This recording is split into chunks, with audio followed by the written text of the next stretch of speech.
მშვიდობით 7 დეკემბრის დილას ვიწყებთ საქმიანად, სულ მალე და რამდენიმე წამში უკვე საქმიანი დილა შედის Pirvelis ეთერში. მას შანსე საკუთრების დაცვის საერთაშორისო ინდექს ამერიკული ორგანიზაცია საკუთრების უფლებები ალიანსი ყოველწლიურად აქვეყნებს და 2017 წელს საქართველოს აღნიშნულ ინდექსში 92-ე ადგილზე იყო. ანუ ბოლო ერთ წელიწადში პოზიცია 14 საფეხურით პუნქტით არის გაუმჯობესებული. მიკროსაფინანსო ორგანიზაციების ნაწილი შავ სიაში მყოფ სოციალურად დაუცველ პირებს დავალიანებას ქართულსგან კომპენსაციის მიღების გარეშე ჩამოაწერენ. საქართველოს დერეფანში ტვირთბრუნვა კი კვლავ მცირდება, კერძოდ წლის 10 თვეში სატრანსპორტო დარგებმა 33 მილიონზე მეტი ტონა ტვირთი გადაზიდეს, რაც გასული წლის ანალოგიურ პერიოდს 200,000 ტონით ჩამოუვარდება. IC ჯგუფი აღმოსავლეთ ევროპის ერთ-ერთმა მსხვილმა სადაზღვევო კომპანია Euroins Group-მა შეიძინა და ის ქართულ ბაზარზე Euroins საქართველოს სახელით გააგრძელებს ოპერირებას. კომპანია ჩირინა კი ევროპის რეკონსტრუქციის და განვითარების ბანკის პროგრამის Blue Ribbon ფარგლებში დაჯილდოვდა, გულოცავთ რეზო ვაშაკიძეს და ჩირინას არაჩვეულებრივ გუნდს. შიდა ფრენების ოპერატორ სერვისეარსა და ΑΕΚ ჯორჯიას ლატვიელი ინვესტორები შევიდნენ. წარმატებები მათ ბორჯომის რაიონის სოფელ ტაძრიში კი ახალი სალიფციტე მეურნეობა აშენდა უკაცრავად პროექტი ევროკავშირის დაფინანსებით განხორციელდა. საქართველოს ინდუსტრიული ჯგუფი GIG სახელით კი დაჭრილ მებრძოლთა თანადგომის ფონდის მხარდამჭერა გახდა. ეს დავით ბეჟუაშვილის გადაწყვეტილებაა. საქართველოს ეროვნულმა ბანკმა კი ამასობაში 5 მილიონი დოლარით შეავსო სავალუტო რეზერვები, მიუხედავად იმისა, რომ კურსი კვლავ 2.67-ზეა და კვლავ გამყარების ტენდენცია აქვს ლარს დოლართან მიმართებაში.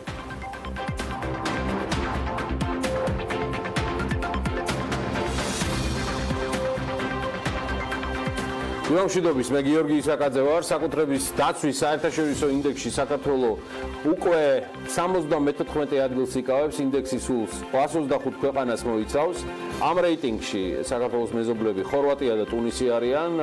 დაცვის საერთაშორისო ინდექსი ამერიკული ორგანიზაცია საკუთრების უფლებების ალიანსი ყოველწლიურად აქვეყნებს და შარშან 2017 წელს საქართველოს აღნიშნულ ინდექსში 92-ე ადგილზე იყო. ანუ ბოლო ერთ წელიწადში პოზიცია 14 საფეხურით არის გაუმჯობესებული.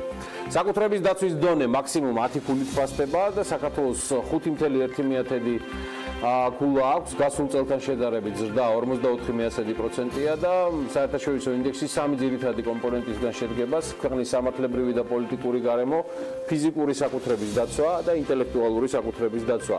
სამართლებრივ და პოლიტიკურ გარემოში საქართველოს 5.3 აქვს, 4%-ით არის შემცირებული. გასულ წელთან ფიზიკური საკუთრების დაცვაში 7.1, აქ ზრდა არის 1.3, ხოლო ინტელექტუალური საკუთრების დაცვაში 3 ქულა. წინა წელთან შედარებით 5%-ით ზრდა. რეიტინგში პირველ ადგილზე ფინეთია, ბოლო 125 ადგილს კი ჰაიტი იკავებს. ღირს აღნიშნოთ იდეაში ძალიან ბევრი რამ, რომელსაც ჩვენ ამ დეტალებთან დაკავშირებით კიდევ შემდგომ გადაცემებში გავშლით.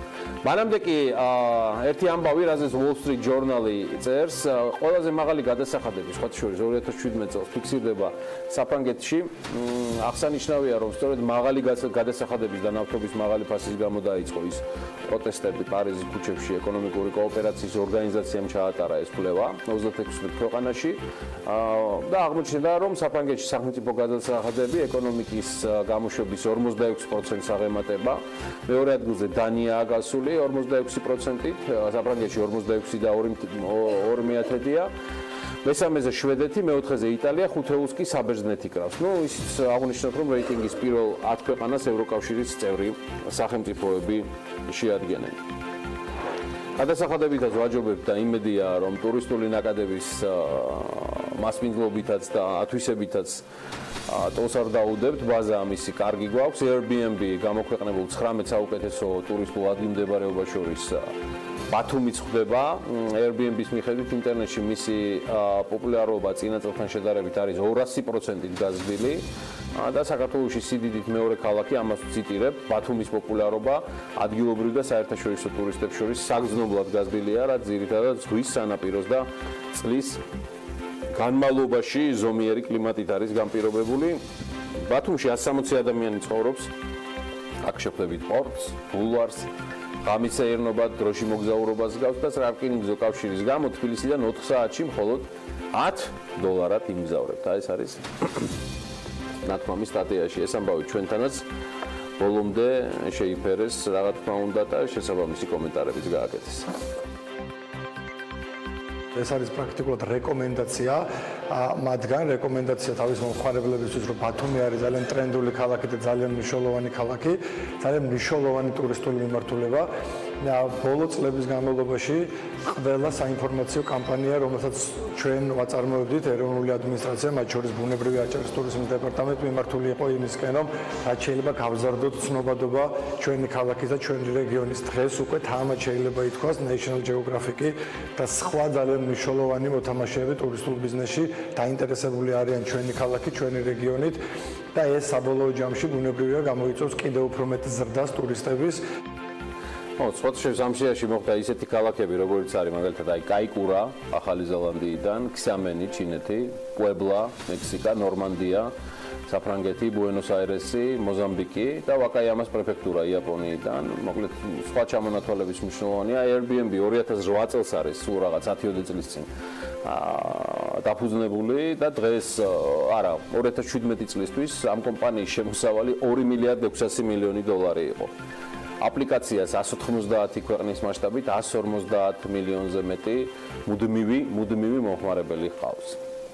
მეტი ტურისტი საქართველოს და მეტი განვითარება სფეროს საქართველოში, რომელმაც ჯამში ბევრ მიმართულებით წაგვაშველა ხელი, მაგალითად იგივე საქართველოს აეროპორტების გაერთიანების ინფორმაციით 2018 წლის 11 თვის მონაცემებით საერთაშორისო აეროპორტები ჯამში 23%-ით მეტ მგზავრებს მოემსახურა, ვიდრე შარშან და ეს 4,688,000 მგზავრი გახლავთ. ნოემბრის თვეში მგზავრთნაკადის ზრდის მაღალი მაჩვენებელი დაფიქსირდა ქვეყნის სამივე საერთაშორისო აეროპორტში. საუბარია თბილისის აეროპორტი, სადაც ზრდა 39%-იანი იყო, 11 თვეში 21% და მეტმა იმგზავრა ვიდრე გასული წლის ანალოგიურ პერიოდში. ქუთაისის შემთხვევაში მინდა გითხრათ, რომ მხოლოდ ნოემბერში ზრდა 132% იყო და 11 თვეში 20%-ზე მეტი.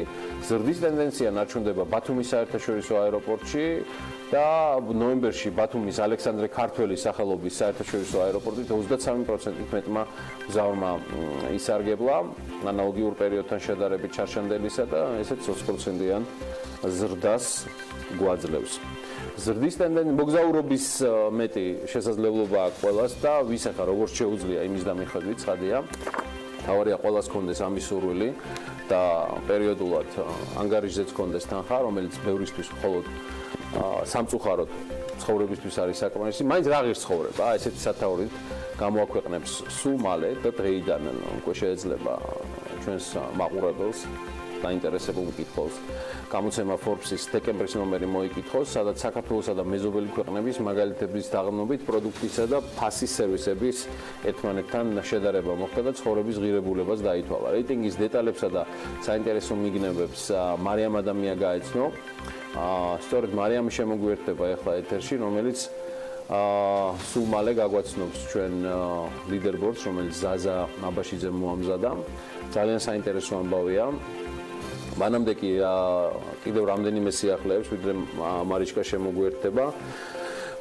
ერთ ძალიან საინტერესო ადამიანზე მინდა მოგიყვეთ, გუშინ ამ თემასთან დაკავშირებით აღმოვაჩინე ეს ყველაფერი ერთ-ერთ ვებზე, ჩვენთვის ძალიან მნიშვნელოვანი და საინტერესო ჟურნალისტის მიერ მომზადებული ამბავი არის და ეს არის მოგზაურობიდან დაწყებული ერთი ამბავი და ისტორია, რომელიც გუშინ მარტა არდაშელია და მისმა სოვამ გაგვაცნეს ავსტრიის მოქმედი პრეზიდენტის ალექსანდრ ვან დერ ბელენის შვილმა, ფლორიან ვან დერ ბელენმა 2018 წლის მაისში მოკლედ საკუთარი კომპანია დააარსა და საქართველოში და ამის უკვე აქ საქართველოში გადმოსვლასაც გეგმავს. მარტა არდაშელიას ვებსაიტის მიხედვით ფლორიან ვან დერ ბელენს ტურიზმის სფეროში მუშაობის დიდი გამოცდილება აქვს და ამიტომაც გადაწყვიტა საკუთარი გამოცდილება საქართველოში გამოიყენოს. ასევე ბიზნეს კონსალტინგითაც არის დაკავებული და პოტენციურ ინვესტორებს საქართველოს საინვესტიციო შესაძლებლობებს აცნობს. ავსტრიის პრეზიდენტის ვაჟმა საქართველოს შესახებ პირველად სამხრეთ კორეაში პრესკონფერენციაზე ჩასული საქართველოს დელეგაციის წევრებისგან შეიტყო და როგორც ფლორიანი ამბობს, სწორედ მაშინ მისცა საკუთარ თავს პირობა, რომ აუცილებლად მოხდებოდა ამ ქვეყანაში და ეს პირობა ზუსტად 1 წლის შემდეგ შეასრულა. თბილისში 2017 წლის აპრილში საქმიანი ვიზიტით ჩამოვიდა და 1 კვირითაც დარჩა. Auguste, პირველი ვიზიტის შემდეგ ავსტრიელი ბიზნესმენის უკეთ გასაცნობად კიდევ რამდენჯერმე ეწვია ქვეყანას. ავსტრიის პრეზიდენტის შვილი საინვესტიციოდ ყველაზე მნიშვნელოვან სფეროებს საქართველოში სამშენებლო სექტორს, ნარჩენების გადამუშავებას და ენერგო სექტორს მიიჩნევს. ძალიან საინტერესოა, რასაც ვკითხულობთ ამ სტატიაში, მისი ამონარიდი მამა პრეზიდენტთან დაკავშირებით. პრეზიდენტობა ეს მამაჩემის მიღწევაა და არა ჩემი. ბევრი ადამიანი მეკითხება, რა შეიცვალა ჩემს ცხოვრებაში მამაჩემის გაპრეზიდენტების შემდეგ. მე კი მათ პასუხობ, რომ აბსოლუტურად არაფერი, თუ არ ჩავთვლით იმას, რომ ახლა მე მას უფრო იშვიათად ვხედავ. ამას აცხადებს ფლორიანი, ავსტრიის პრეზიდენტის შვილი იმედოვნებს, რომ მალე შეძლებს სრულად გადმოიტანოს მთელი თავისი ბიზნესი საქართველოში და ასევე ფლორიანი აღიარებს, რომ ამ ქვეყნისგან, ანუ საქართველოსგან მოშორების ცხოვრება, რომელიც პატარა ბავშვივით შეუყვარდა, სულ უფრო და უფრო რთული ხდება პირადად მისთვის.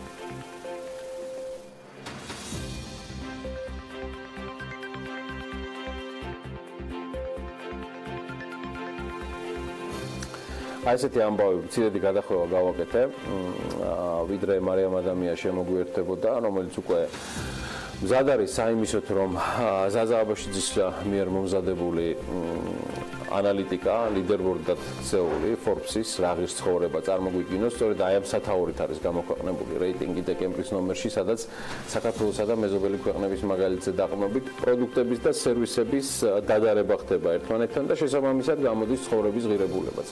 ანუ აი ამ რეიტინგის დეტალებზე და საინტერესო მიგნებებზე მარიამ დილა მშვიდობის, გისმენთ ყურადღებით და პროდუქციისა და თუ სერვისის ღირებულებაზე საუბრისას ძალიან ხშირად მოყავთ აი ეს მეზობელი ქვეყნების არგუმენტები, ხო? არგუმენტად, საიდანაც ზოგიერთი ფაქტის სიმართლე შესაძლებლობა, ზოგი კი არა, რა თქმა უნდა, თუმცა გეორგი სამეზობლოში არსებული ფასების ცოდნა პარალელების გავლენაში ნამდვილად გვეხმარება, რაც თავის მხრივ რეგიონში არსებულ სურათს უფრო ფართოდ დაგვანახებს კიდეც. Forbes-მა დეკემბრის გამოცემაში თბილისი, მოსკოვი, სტამბული, ერევანი და ბაქო სხვადასხვა პროდუქტების და თუ სერვისების ფასებით ერთმანეთს შეადარა, წყაროდ ნუმბაო იქცა გამოყენებული, რომელმაც მონაცემები ბოლოს ნოემბრის მეორე კვირაში განაახლა. ფასები ლარჯი ვალუტის უკანასკნელი კურსის შესაბამისადაა მოცემული. მიგნებები კი საკმაოდ საინტერესო აღმოჩნდა. მაგალითად, სამომხმარებლო ფასები მოსკოვში 49%-ით უფრო მაღალია ვიდრე თბილისში. ერთი კლასის რესტორნებს თუ შევადარებთ ერთმანეთს, ვნახავთ, რომ ამ შემთხვევაში თბილისში 16.56%-ით უფრო იაფი დაგიჯდებათ დროის გატარება ვიდრე ერევანში. ასევე დადგინდა, რომ დაახლოებით 5,000 ლარზე მეტი დაგჭირდებათ სტამბოლში ისეთი ხარისხის ცხოვრების მისაღწევად, რაშიც თბილისში 4,000 ლარს გადაიხდით. მარიამ, Forbes-ის ლიდერბორდზე დაყრდნობით, აი რაღის ქვეყნების მიხედვით იაფ და საშუალო ფასიან რესტორანში ვახშავ. გეორგი, მენიუ იაფ რესტორანში მომხმარებელს თბილისში, ერევანსა და ბაქოში დაახლოებით 15 ლარი დაუჯდება, მოსკოვში 24 ლარი, ყველაზე იაფი კი სტამბოლში გამოდის 12 ლარი და 45 თეთრი. საშუალო ფასიან რესტორანში ვახშამი ერთ კაცზე თბილისში 25 ლარია, ერევანში 22 ლარი, ბაქოში 40, მოსკოვში 50, სტამბოლში კი 12. რაც შეეხება მაკდონალდსის მენიუს, დედაქალაქში 12 ლარი გუჯდება მაკდონალდში კვება, ერევანში იმავე მენიუს ფასით 13 ლარი და 67 თეთრია, ბაქოში 12 ლარი, ყველაზე იაფი კი ამ შემთხვევაში სტამბოლი გამოდის, სადაც მაკდონალდის მენიუ 9 ლარი და 46 თეთრი დაგიჯდება. თუმცა იმავეს ნამდვილად ვერ ვიტყვით სიგარეტზე, ანუ სტამბოლის სიაფეს, მაგალითად ავიღოთ მალბორო, რომელიც თურქეთის ყველაზე დიდ ქალაქში სტამბოლში ყველაზე ძვირი 6 ლარი და 7 თეთრი გამოდის. საშუალო ფასი ჩვენთან 4 ლარი ნახევარია, სტამბოლის მსგავსად 6 ლარი ღირს სიგარეტი ბაქოში, ერევანში 3 ლარი და 28 თეთრი გამოდის, მოსკოვში კი 5 ლარი და 66 თეთრი. ასევე ყველაზე ძვირია სტამბოლში ადგილობრივი ლუდიც, რომლის ფასი 6 ლარი და 57 თეთრი გამოდის. მაშინ მოდი ესე რომ მივახციოთ ამ ყველაფრამდე ტრანსპორტი. Forbes-ის მიხედვით საინტერესოა, რომელ ქვეყანაშია ყველაზე ძვირი გადაადგილება, თან იმ დროს, რომ ბრიტანეთში საზოგადოებრივი ტრანსპორტით მგზავრობა, თქვა 3% ძვირდება, ლუქსემბურგი კი საერთოდ პირველი ქვეყანა ხდება არათუ ევროპაში, არამედ მსოფლიოში, სადაც მგზავრობის ტარიფი საერთოდ უქმდება. გიორგი, სიახლე ქვეყანაში 2019 წლის ზაფხულიდან ამოქმედება BMG-ს მიხედვით და ნებისმიერი მგზავრი მატარებლის, ტრამვაისა და ავტობუსის მეშვეობით გადაადგილებას უფასოდ შეძლებს, განსხვავებით ჩვენი მეზობელი ქვეყნებისაგან, სადაც საზოგადოებრივი ტრანსპორტის ყოველთვიური ხარჯი 30 ლარია თბილისში. ერევანში 32 და 82 თეთრი, ბაქოში 23 ლარი, მოსკოვში 83, სტამბოლში კი გადაადგილება 102 ლარი დაგიჯდებათ, ხოლო თუ ტაქსით მგზავრობას ანიჭებთ უპირატესობას, ამ შემთხვევაში დათვლილია საწყისი ფასები, რომლის მიხედვითაც თბილისში, ერევანსა და ბაქოში საწყისი ღირებულება 3 ლარიდან იწყება, 4 ლარია ტარიფის ღირებულება მოსკოვში, 2 ლარამდე კი სტამბოლში. აქვე გადავხედოთ ბენზინის ფასებსაც, რომელიც ყველაზე ძვირი სტამბოლშია, 3 ლარი და 36 თეთრი, ყველაზე იაფი კი ბაქოში ლარი და 54 თეთრი. ბენზინი თბილისში 2 ლარი და 4 თეთრი გვიჯდება, ერევანში 2 ლარი და 47 თეთრი, მოსკოვში კი ლარი და 82 თეთრი. მაინც მაინტერესებს გადასახადების ნაწილი მარეში. ანუ საუბარია სადიხდის მოსახლეობა, აი ყველაზე მეც მაგალითად. იმიტომ რომ ესეც მითის ამბავია, აი კომუნალური გადასახადების თემა საქართველოში ძალიან ძვირია. აი ამას თუ გადახედე. რა თქმა უნდა, Forbes-მა ამასაც გადახედა და შეადარა ქვეყნების მონაცემები, ყველაზე ძვირი ამ შემთხვევაში გამოდის მოსკოვი, სადაც გადასახადებში 304 ლარს იხდიან, შემდეგი რეიტინგში ერევანი მოდის 200 ლარითა და 65 თეთრით, 178 ლარი მოდის სტამბოლში, 108 ლარი ბაქოში, თბილისში კი კომუნალური გადასახადები ყველაზე ნაკლებია და ის 151 ლარსა და 22 თეთრს შეადგენს. ასეთია მცირე მიმოხილვა იმისა თუ რა ღირს ცხოვრება ჩვენთან და ჩვენს მეზობელ ქალაქებში, უფრო ვრცლად კი ამ და კიდევ უფრო სხვა სიახლეების შესახებ შეგიძლიათ Forbes-ის დეკემბრის გამოცემაში იხილოთ.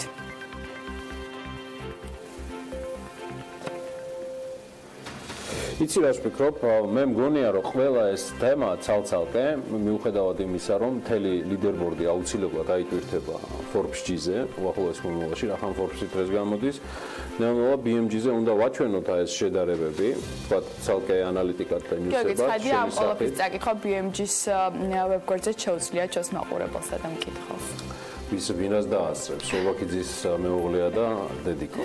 მადლობა დიდი მარიამ ადამიანს და გადავდივართ ჩვენ შემდეგ ბიზნეს თემებზე.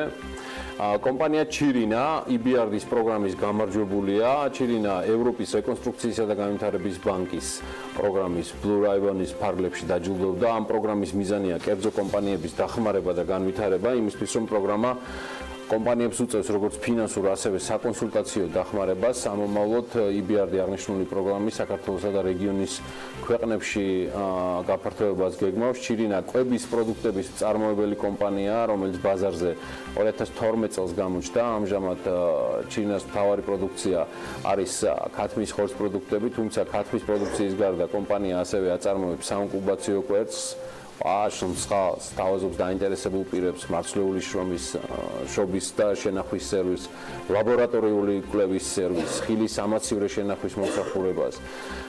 ჩინას პროდუქცია სრულად არის წარმოებული საქართველოში, მათ ძალიან სერიოზული ექსპორტი აქვს, მზარდი ექსპორტი, რაც მთავარია აზერბაიჯანის მიმართულებით. ეს ერთ-ერთი ყველაზე მზარდი კომპანია, რომელსაც მანანა მანჯგალაძესთან ერთად სრულად დამსახურებულად უწოდეთ მაშინ მოგზაურობა 22 საუკუნეში. თუ სადმე არის უკვე ევროპა, ეს სწორედ ჩირინა, მისი გამოშვებული პროდუქცია და ის საწარმოო პროცესია, რომელიც რეზო ვაშაკიძის და მისი გუნდის მიერ არის აწყობილი. მე ვამაყობ ამ გუნდით, ვამაყობ რომ ისინი საქართველოში ოპერირებენ, არიან ამ ქვეყნის მოქალაქეები და აი ესეთ არაჩვეულებრივ დამატებით ღირებულებას დოვლაც ქმნიან ამ ქვეყნისთვის. მადლობ თქვენ ამისთვის. და ასევე კიდევ ერთი ამბავი, IC ჯგუფი გაიყიდა, ეს სადაზღვევო კომპანიაა. გითხარით პროლოგში კიდეც, რომ IC ჯგუფი აღმოსავლეთ ევროპის ერთ-ერთმა სადაზღვევო კომპანია Euroins Group-მა შეიძინა და ის სწორედ ამ სახელით Euroins საქართველოს სახელით გააგრძელებს ოპერირებას. ICG Group-ის არსებული პორტფელი აი ამ შერწყმის თუ გასხვისების შემდეგ შედარებით გამრავალფეროვანდება, ამას ამბობენ კომპანიაში, კერძოდ ქონების პასუხისმგებლობის და ავტომობილების დაზღვევის პროდუქტების მიმართულებით და ასევე ცხადია ყურადღება დაეთმობა ჯანმრთელობის, სოფლის მეურნეობის, უძრავი ქონების და კიბერუსაფრთხოების დაზღვევის მიმართულებით. Euroins ბულგარეთში დაფუძნებული სადაზღვევო კომპანია გახლავთ, იგი 8 ქვეყანაში არის ევროპის მასშტაბით წარმოდგენილი და აქედან 4-ში შვილობილ კომპანიებს ბულგარეთი, რუმინეთი, მაკედონია და უკრაინა. 2014 წლიდან სხვათა შორის ამ კომპანიამ საბიზნესში დაიწყო მუშაობა და დასაქმებულთა რაოდენობა 1600-ს აღწევს. ხოლო მომხმარებელთა რაოდენობა, როგორც კომპანიაში უწყებიან 2.5 მილიონზე მეტია. წლიური ბრუნვა კი 9 მილიარდი ევროა. და ეს არ არის ყველაფერი ამ ეკატერინობა დღეს, რომელსაც ყველა ეკატერინეს გილოცავთ. თქვენ დღევანდელ დღეობას და გადავდივართ ბიზნესის სხვა ამბებზე. რუსთავის მეტალურგიული ქარხანა მუშაობას აჩერებს, ესეთ ინფორმაციას ავრცელებს გუშინ BMG ამ ქარხნის მესვეურებზე დაყრდნობით. კომპანია გეოფლაუერმა პრემიალური ხარისხის ჩაის წარმოება დაიწყო. სოფელ ჭობისხევში კი საჯინიბოს მშენებლობა იწყება, რისთვისაც პირველ ეტაპზე 43,000 ლარის ინვესტიცია განხორციელდა. დღეება დრო, რომ უკვე მოვისმინოთ კოლაჟი ბიზნესისა და ეკონომიკის ამბებისა, რისთვისაც უკვე სრულად ყოფნაში არის ანა ლაპიაშვილი. ანა, დილამშვიდობის. დილამშვიდობის კი. გილოცავ ეკატერინობას, ვილოცავ ყველა ეკატერინეს, ვილოცავ ეკა ბაშარულს, რომელიც ახლა ალბათ უკვე არის საეთეროში კარგი ხანია და ყველას, ვინც ჩვენს გარშემო არის, ეკა თუ არა ეკა და ვინც აფასებს ესეთ დღეობებს, მე ძალიან მიყვარს ეს მიმოწვევი. შეკი წარმატებულ ეთერს გისურვებ. მადლობა, ასევე ჩვენ სულ რამდენიმე წამში ვიწყოთ ბიზნეს სიახლეების გაცნობას.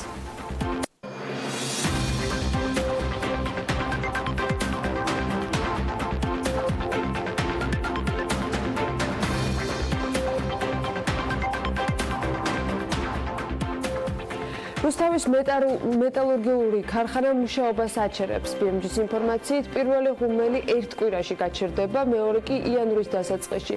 საბოლოოდ კომპანია მუშაობას 15 იანვარს შეწყვეტს, რის შედეგადაც სამუშაო ადგილის გარეშე 2000 ადამიანი დარჩება. მიზეზი კი ირანიდან არმატურის დემპინგურ ფასად შემოტანა, აღნიშნავენ თავად კომპანიის წარმომადგენლები. BMG, რა თქმა უნდა, მათ დაუკავშირდა, თუმცა ისინი ოფიციალურ კომენტარს უკვე სატელევიზიოს თუ ვებგვერდისათვის ცოტა მოგვიანებით გააკეთებენ. ყაზბეგის ეროვნული პარკის ტერიტორია მნიშვნელოვნად იზრდება. წარმოდგენილი პროექტის მიღების შემდეგ ეროვნული პარკის ტერიტორია, რომლის ფართობიც 79000 ჰექტარს აღემატებოდა, თითქმის 80000 ჰექტარი ხდება. გარემოს დაცვის და სოფლის მეურნეობის მინისტრის მოადგილის განმარტებით კი მომზადდება მენეჯმენტის გეგმა, თუ რა ტიპის ინფრასტრუქტურა შეიძლება მოეწყოს, რითაც ადგილობრივ მოსახლეობას სარგებლის მიღების შესაძლებლობა ექნება.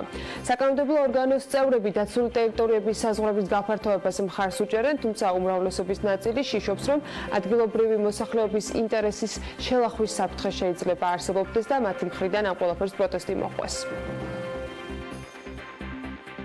ორჯომის რაიონის სოფელ ტაძრისში ახალი სალიფსიტე მეურნეობა აშენდა. BMG-თან საუბარში მეურნეობის ხელმძღვანელმა თამას ჩუტკერაშვილმა განაცხადა, რომ სალიფსიტე მეურნეობა გაზაფხულიდან მაქსიმალური დატვირთვით იმუშავებს, რაც თევზის წარმატებას ორჯერ გაზრდის. აღნიშნავს, რომ იგეგმება ლიფსიტების ორჯერ გამოყვანა გაზაფხულსა და შემოდგომაზე, რაც დაახლოებით 200-300 ლიფსიტის გამოჩეკას გულისხმობს. ეს კი საშუალებას მისცემს კომპანიას, რომ ადგილობრივი ბაზარი სრულად აითვისოს და ბაკურიაში არსებული სასტუმროები ცოცხალი თევზით მოამარაგონ.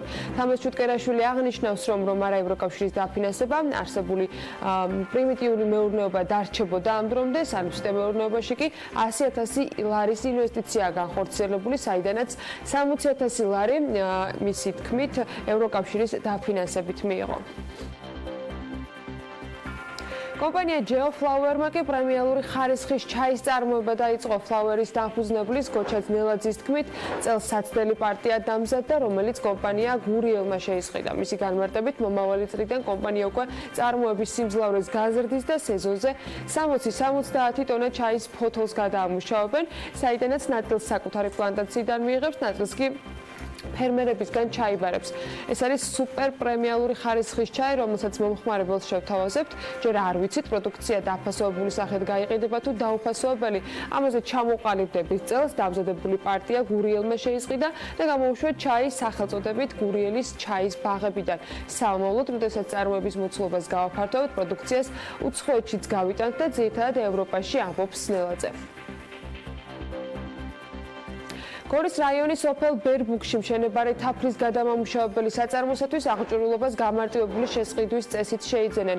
1 მილიონ ლარამდე ღირებულების შესყიდვაზე ნებართვის მისაღებად კოოპერატივების განვითარების სააგენტომ შესყიდვების სააგენტოს მიმართა. უწყება ამის მიზეზად ორჯერ ჩაშრილ ტენდერს ასახელებს. გარდა ამისა, პროექტისათვის ფული მომავალი წლის ბიუჯეტში აღარ არის გათვალისწინებული. ამიტომაც უწყება მომწოდებელთან ხელშეკრულების გაფორმებას 2018 წლის ბოლომდე აპირებს. ბერბუქის თაფლის გადამამუშავებელი საწარმოსათვის უნდა შეიძინონ ჩამომსხმელი დანადგარი, ფიჭის დამამზადებელი დანადგარი, თაფლის რეზერვუარები და სხვა საჭირო მოწყობილობები. ბერბუქის საწარმოში საათში 800 კილოგრამამდე თაფლის გადამუშავება იქნება შესაძლებელი. ის სახელმწიფო პროგრამის ფარგლებში შენდება და თაფლის მწარმოებელი კოოპერატივებისთვის არის განკუთვნილი. გაზაფხულზე ბორჯომის რაიონში სოფელ ჭობის ხევში საჯინიბოს მშენებლობა იწყება. საჯინიბოს ასაშენებლად პირველ ეტაპზე 53,000 ლარის ინვესტიცია განხორციელდება, რომლის 60%-იც ევროკავშირის დაფინანსებაა. თავლა 3,600 კვადრატული მეტრი მიწის ფართობზე აშენდება და ზაფხულის დასაწყისში ტურისტებსაც მოემსახურება. საჯინიბოს დამფუძნებლების ინფორმაციით, მათ ევროკავშირისგან 25,000 ლარის დაფინანსება მიიღეს, დამატებით 18,000 ლარი თავად მოიწიეს და საჯინიბოს მშენებლობაც მარტის ბოლოს გადაწყდა. საჯინიბოში პირველ ეტაპზე 10 ცხენი განთავსდება, თუმცა იქნება ბავშვებისათვის პონების შეძენაც. მისულ ჯგუფმა კი ბათუმის ცენტრში აბაშიძის ქუჩაზე სავაჭრო ცენტრ მეტრო სიტიში დანკინის ორი ახალი რესტორანი გახსნა. დღეისთვის აჭარაში ამერიკული ბრენდის უკვე 3 რესტორანია წარმოდგენილი. პირველი დანკინის რესტორანი შავიზღვისპირეთში გასული წლის სექტემბერში გაიხსნა და ამერიკული ბრენდი მთელ საქართველოში უკვე 24 რესტორნით არის წარმოდგენილი. კომპანიის პოზიცია კიდევ უფრო გამყარდება 2019 წელს ამბობენ მენეჯმენტში. მათი თქმით, გაძლიერებაში მნიშვნელოვან როლს შეიტანს გადაწყვეტილება, რომელიც ამერიკაში სექტემბერში კომპანიის რებრენდინგთან დაკავშირებით არის მიღებული. კერძოდ, მთელ მსოფლიოში დანკინ დონატსის რესტორნები უკვე 2019 წლიდან დანკინის ბრენდით იქნებიან წარმოდგენილები. როგორც დანკინის გენერალური დირექტორი გიორგი მშვილდაძე ამბობს, რებრენდინგის შემდეგ საქართველოში უკვე ახალი ბრენდის ქვეშ დანკინის პირველი რესტორნები ბათუმში გაიხსნება. დეკემბრის მეორე ნახევარში თბილისში ლესელიძის ქუჩაზე კიდევ ერთი რესტორანი გაჩნდება, როგორც ახალი რესტორანი ლესელიძეზე, ისე სხვა ყველა რესტორანი მომავალი წლიდან დანკინის ბრენდის ქვეშ ფუნქციონირებს. ერთ-ერთი საკითხი, რომელიც ტურიზმის სფეროში წარმოდგენილებმა გუშინდელ შეხვედრაზე დააყენეს დედაქალაქის მერიასთან, ეს იყო სველი წერტილების ნაკლებობა. ამასთან დაკავშირებით უფრო დეტალურად მერის ეკონომიკური განვითარების საქალაქო სამსახურის ხელმძღვანელმა საქმის კურსის ეთერში ანდრია ბასილაიამ ისაუბრა. ის ამბობს, რომ ტურისტულად დატვირთულ ადგილებში უკვე დამონტაჟებულია 10 საზოგადოებრივი საპირფარეშო და აღნიშნავს, რომ კერძო სექტორთან შეხვედრაზე თავად ბიზნესმა დაასახელა პრობლემური ადგილები ამ მიმართულებით, რასაც თბილისის მერია დაგეგმვის პროცესში მომავალშიც გაითვალისწინებს. უკვე 10 საფრთხეში დამონტაჟდა ქალაქში და მომავალ წელს კიდე 20 დაემატება მინიმუმ. ჩვენ გაუზიარეთ ეს მოსაზრება არსებულ გუშინდელ შეხვედრაზე და მათგან წამოვიდა რეკომენდაციები კონკრეტულ ლოკაციებთან დაკავშირებით, რასაც აუცილებლად გავითვალისწინებთ მომავალ წელს. ამინდის პროგნოზის სპონსორია SEU დეველოპმენტი.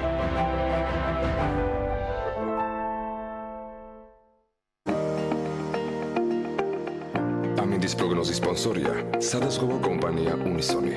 თავისუფალი დაზღვევა თქვენი სიმშვიდისათვის.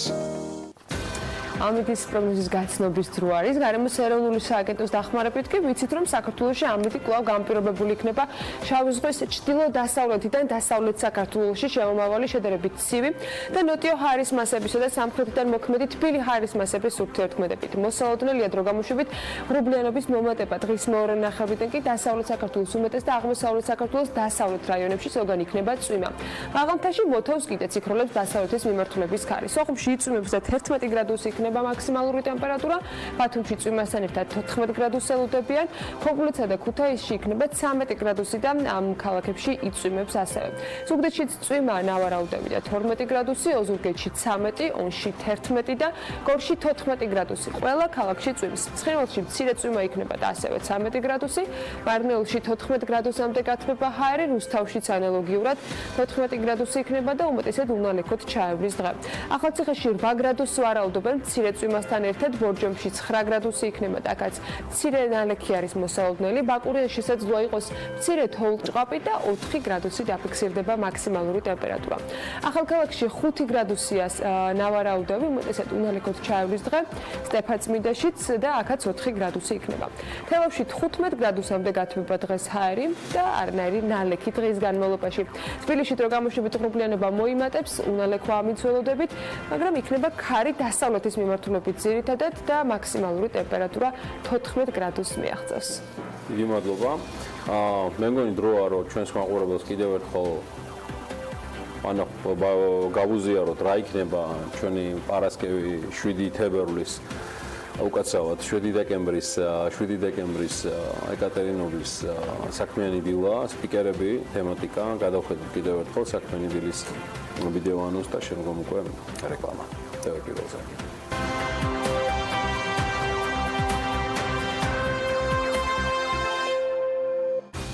7 დეკემბერს დილას საქმიანად იწყებენ ზურაბ ჯანერიძე, დავით ქვათაძე, ქეთი თათარაშვილი, ნინო ვაღიძე, დიმიტრი მოსულიშვილი, ზვიად ხვიტარიძე, ირაკლი ასლანიშვილი. დილა საქმიანია TV Pirveli-ზე.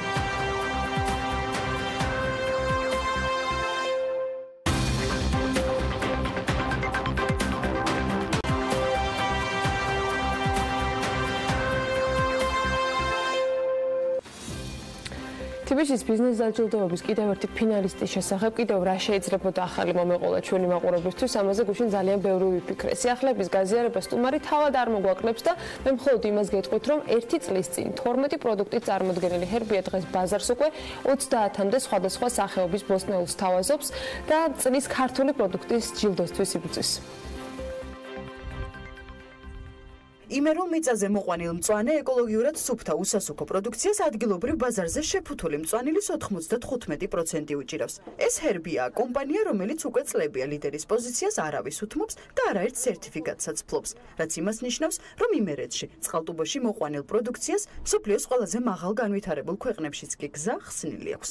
ნიახური, კამა, რუკოლა, რეჰანი, ყველა ის დასახელების პროდუქცია, რომელსაც მომხმარებლები ყოველდღიურად იძენენ, ფუტკრებივით მშრომელი ადამიანების ხელში გადის. წარმატებულ ჰერბიას თავისი ამბიციური გეგმებით ვყარად აქვს ფეხი მოკიდებული ბაზარზე და ეს გაყიდვებშიც ისახება. მომხმარებელი, რასაც გვეუბნებოდა და შეკვეთას გვადლებდა, პრაქტიკულად ნელ-ნელა უკმაყოფილებს მათ მოთხოვნებს. მაგალითისათვის შეგვიძლია გითხრათ, რომ თუ გასულ წელს ამ პერიოდისათვის დაახლოებით 10-12 დასახელების პროდუქცია გაგვეშთა, დღეს უკვე 30-მდე ვართ მისულები. განსაკუთრებით ისეთი პროდუქციებია დამახასიათებელი, რაც პრაქტიკულად საქართველოში ჯერ კიდევ არ იყო ამ პერიოდისათვის. ჩვენ კულტივირება მოვახდინეთ ამ პროდუქტებისა და მოსახლებობამაც, ჩვენმა დამკვეთებმაც, ასე ვთქვათ, ჩვენმა მომხმარებელმაც ზუსტად ის მიიღო, რასაც ელოდებოდა. აი ესეთი პროდუქცია, როგორც არის რუკოლა, ბაზილიკო, რეჰანი იგივე წითელი, შემდეგ სხვადასხვა ფორმით დაფასებული, მომზადებული უკვე კვებისათვის კარტოფილის, სტაფილოს, ხახვის, ნიორისა და ასე შემდეგ სხვა პროდუქტები, რაც პრაქტიკულად დღემდე საქართველოში არ არსებობდა, აი ბოლო თვეებია, რაც გამოჩნდა ბაზარზე. ჰერბია საქართველოში შეფუთული მწვანილის პირველ მწარმოებელ კომპანიად იქცა. პარალელურად კი უცხოურ ბაზრებზეც მუშაობს. წლების წინ მწვანე ბიზნესის დაწყების გადაწყვეტილება სწორი აღმოჩნდა, რადგან მოსახლეობის უმრავლესობამ კარგად მიიღო ჰერბიას პროდუქცია. მოთხოვნა იზრდება, შესაბამისად ბიზნეს გაფართოება ესაჭიროება, რაზეც კომპანიაში ფიქრი დაწყებულია. შემოვიტანეთ ახალი სალათის სახეობა, რომელიც პრაქტიკულად იმ რაციონს, რაც ჩვენს მიქსს ახასიათებს, და ითხოვდა ძალიან დიდი მოთხოვნილება იყო ჩვენი მომხმარებლისგან დაემატა ისეთი შემადგენელი ფოთოლი, ასე დავარქვათ, რაც ზოგჯერ უცხოთ ეჩვენება ჩვენს მომხმარებელს, რომელიც ამ რაციონში იოდის შემცველობას ზრდის, რაც ძალიან მნიშვნელოვანია მოგეხსენებათ ადამიანის ჯანმრთელობისათვის დღეს განსაკუთრებით და აი აქ ვართ ჯერჯერობით შეჩერებული, რასაც პროდუქციის წარმოების ეტაპი ქვია, გაზრდის ეტაპი, ასორტიმენტის მომავალში რა თქმა უნდა ჩვენ არ გავჩერდებით, ვერ გავჩერდებით უბრალოდ, იმიტომ რომ ჩვენს მომხმარებელს სადაკვეთაც აქვს, ის უნდა შევასრულოთ აუცილებლად. ჰერბია მხოლოდ წარმოების გაფართოებაზე არ ჩერდება, გეგმები დასახულია არც სურვილებს და შემართებას უჩივიან. კომპანიის პორტფოლიო არაერთ ჯილდოს ინახავს, კონკურსებში მონაწილეობასაც თავისი ახსნა აქვს. აინტერესებთ, რამდენად სწორად ვითარდებიან არა მათი გადმოსახედიდან, არამედ უცხო ადამიანების ობიექტური შეფასებით. რითი ჯობია სხვა, რა აკლია ბიზნეს და რა უნდა გამოასწორონ. არ შეჩერდება. და წარმოუდგენელია პირადად მისი შეჩერება, აწი წარმოუდგენელია ჰერბიას შეჩერება. მე არ ვიცნობ ბოლო 2 წლეულის განმავლობაში ადამიანს, რომელიც ჯერ კიდევ საჯარო სექტორიდან იყო ზუსტად ისეთივე ენთუზიასტი და აქტიური, როგორც დღეს სამაგალითოა ქართული ბიზნესისთვის. კომპანია ჰერბიას დამფუძნებელი საქმიანი დილის სტუდიაშია ზურაბ ჯანელიძე, დილამშვიდობის. მოვიდა და არც მეტი არც ნაკლები ყველაზე საუკეთესო სურნელი, რომელიც რაც კი შეიძლება ყოფილიყო საკოლმეურნეო ბაზარში შეხვიდოდი თუ არა სადმე, რაც პირველი დატრიალდებოდა, მოიტანა, მაგრამ რა მოიტანა და რაც თავარია, ყველაზე მეტად ამაყივა, რომ ნებისმიერი ესეთი ასე ვთქვათ, ჩამოყალიბებული პროდუქტი, რომელიც ახლა ბატონ ზურაბთან ერთად ვისაუბროთ. აი ნახეთ, ეს არის მაგალითად ნიორი. ხო? აი ეს რა არის? აი ესეთი. ტაფილო. ეს ტაფილოა. ხო? აი ეს ყველაფერი არის დამზადებული საქართველოში. და ყველაფერს არ აქვს ანალოგი. ამაზე ეს კარტოფილი არის. ბატონ ზურაბ, დილამშვიდობის მოგესალმებით. სიკეთე მოგწევთ ღმერთმა და ბარაკა. აბა დავიწყეთ. საიდან და როგორ მოვახერხეთ, რომ ამისი ანალოგი არის მარტო დედამიწაზე ფინეთში ამ ტიპის დამზადებისა და მეორე წყალტუბოში თამარ მეფის გამზირზე. ხო მოვახერხეთ. გამზირზე არა, მაგრამ ქუჩაზე. მაგრამ გამზირი იქნება. დიახ. აბა დილამშვიდობის მოგესალმებით. მისაღები მაყურებელს. პატივია რა თქმა უნდა დილა ადრიან შენი თემები ელაპარაკოთ თელს ქვეყანას და თემა რა არის? ჯერ ერთ ის რაც ოჯახში წყდება, საწარმოში წყდება და გაგვაქვს გარეთ, უნდა პოზიტიური უნდა იყოს ყველასათვის, თორე ალბათ არავის არ დაინტერესებს არ დილის საუბარი, არ საღამოს საუბარი. ჩვენ შევეცადეთ ამ ბოლო პერიოდში, მას შემდეგ რაც ჩვენ შეხვედრა ჰქონდა აქ და ლაპარაკობდით რომ ეს მიღწევები რომ მივიღოთ, ეს უნდა გავაკეთოთ ხო და გეგმის რაღაც ნაწილი შევასრულეთ და ეს ნაწილი რა არის? სიუჟეტში ითქვა რომ თუ კი წინაწილად ჩვენ ვაწარმოებდით 10-12 დასახელების პროდუქციას, ეს ტრადიციული იყო და უნდა მეგვიმატებინა ის, რასაც ჩვენი მომხმარებელი დამკვეთი გთხოვდა, მეტნაკლებად შევასრულეთ. და მოიძიეთ დედამიწაზე თუ კი რაიმე შეიძლებოდა ახალი წესიერად მომზადებული ოჯახისათვის, დიასახლისისათვის, ბავშვისათვის სასარგებლო და მივედით იქამდე რომ ხელი შეუწყოთ დიასახლისებს, ხელი შეუწყოთ ჩვენს ქართველ ბავშვებს სამწელობაში და ფინეთიდან ჩამოვიტანეთ ისეთ დანადგარები, რომლებიც ზუსტად ისე ამზადებენ პროდუქციას, რაც მოგინდება დედაშვილისათვის და აი პირველი ერთ-ერთი მაგალითი უცხო არის არა, ასეთი არ არსებობს თითქმის არსად. აი ფინეთიდან ჩამოვიტანეთ, ავათვალიერეთ ეგ ყველაფერი, ტექნოლოგიური პროცესი შევისწავლეთ ძალიან კარგად, ყოველგვარი მინარევის გარეშე, ყოველგვარი დანამატის გარეშე. გავასუფთავეთ ნატურალურად მოყვანილი ქიმიური საშუალებების გარეშე მოყვანილი პროდუქცია, რომელსაც ჩვენი პარტნიორი ფერმერები აწარმოებენ მხოლოდ საქართველოში და არა არც ერთი გრამი სხვა ქვეყნიდან, ჩვენ არ დისკრეტიაციას არ უკეთებს სხვა პროდუქციის, სხვა ქვეყნის წარმოებულ პროდუქციას, მაგრამ ფიქრობ ჩვენი ყველაზე გემრიელი და ყველაზე კარგი არის. აი ეხლა წარმოდგენილია 5-6 დასახელების პროდუქტი, რომელიც თავისთავად მომხმარებლისათვის დიდ ინტერესს იჩენს. ეხლა ჩვენ თუ კი ვიწონებთ თავს იმით, რომ ბოლო 3 წლის მანძილზე კომპანია თავის გაყიდვებს აორმაგებს, კი არა, ზრდის აორმაგებს თავის გაყიდვებს, ქცევსაც ზრდის თავისთავად, ეს ძალიან მნიშვნელოვანია. ამასთან ერთად ჩვენ გაგვიჩნდა ისეთი აუცილებლობა, რომ ახალი სეგმენტები უკვე მოგვეძიებია და ეს სეგმენტი იყო ჩვენი აზრით დახმარება დიასახლისებისათვის, პირველი სეგმენტი ეს იყო და ამ დიასახლისების დახმარებაში ბავშვთა კვების, სადილების მომზადების პროცესში დახმარებული ჩვენს ახალ დედებს, ახალ ბედა დედებს.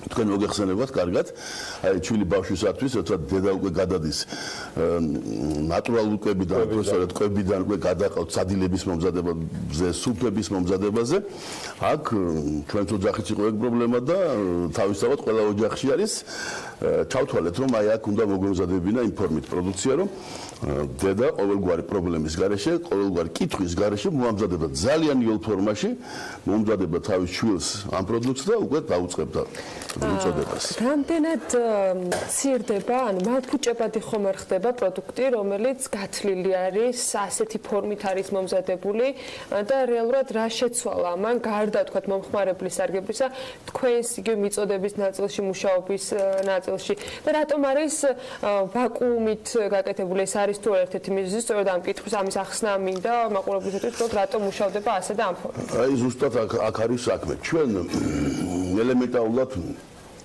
ვიცით თუ კი წესერად არ არის პროდუქტი მოყვანილი და იქ დარღვეულია პირველად წარმოებაში ბევრი ნიუანსი, კერძოდ არ არის მიწოდებული საშუალებები, დაცვის საშუალებები, რომლებიც ინახავს უხანგრძლივებს პროდუქტს, სიცოცხლის უნარიანობას და აქ მოსავლის აღების შემდგომი პროცესი.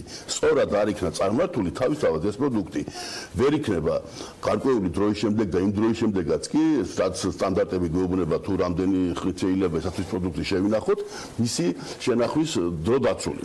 აქ მთავარი ზუსტად ისაა, რომ ოპერატიულად წესიერად მოყვანილი პროდუქტი დამუშავდეს, დამუშავებას არ გულისხმობ რაიმე ქიმიური საშუალება, არავით არის დამუშავება, ეს სპეციალური პროფაილერი, ესეთი სახელი ქვია ამ დანადგარს, რომელიც ასუფთავებს, პროფაილერი, ესეთი რაღაცა ქვია, ასუფთავებს ამას, ფორმით აძლევს, ფორმით ეძახიან მეორე მხრივ, ფორმას აძლევს, ასუფთავებს და ავტომატურად იმავე წამს ხდება მისი ვაკუუმ პაკეტებით შეფუთვა. ეს ნიშნავს იმას, რომ უკვე ვერ ასწრებს ობის ასე დავარქვათ. ხო, აი ზანგვის პროცესს ავაძლევთ, ხო, ავაცდრეთ ამ პროცესს და იმ წუთშივე გამოვტუმბეთ მისგან ის ჟანგბადი, რომელიც უწყობს ხელს პრაქტიკულად პროდუქციის გაფუჭებას. აი გარი თავი და თავი, რომ ოპერატიულად ხდება ყველა. რეალურად ჟანგბადი არ ხდება, მაშინ ეკრანს დავშნებთ, რომ იგივე ამ შემთხვევაში კარტოფილის და სტაფილოც ორივე ჰაერზე მოხვედრის შემთხვევაში ფერს იცვლის.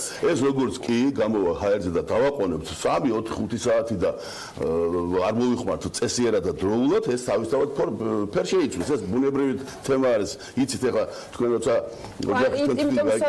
თქვენ ამბობთ, რომ ეს არის ბუნებრივი ყოველგვარი დანამატების გარეშე დამუშავებული და შეიძლება გაუჩნდეს მომხმარებელს კითხვა, რომ თუ ბუნებრივია, რანაირად მოხერხდა, რომ იგივე ფერი არ შეიძლება. იმდენად ოპერატიულად ხდება ეს მანქანა, ეს პროფაილერი იმდენად სწრაფად აკეთებს ამას ყველაფერს, რომ არ ყომდება პრაქტიკულად პროდუქტი გათლის მომენტში ჰაერზე.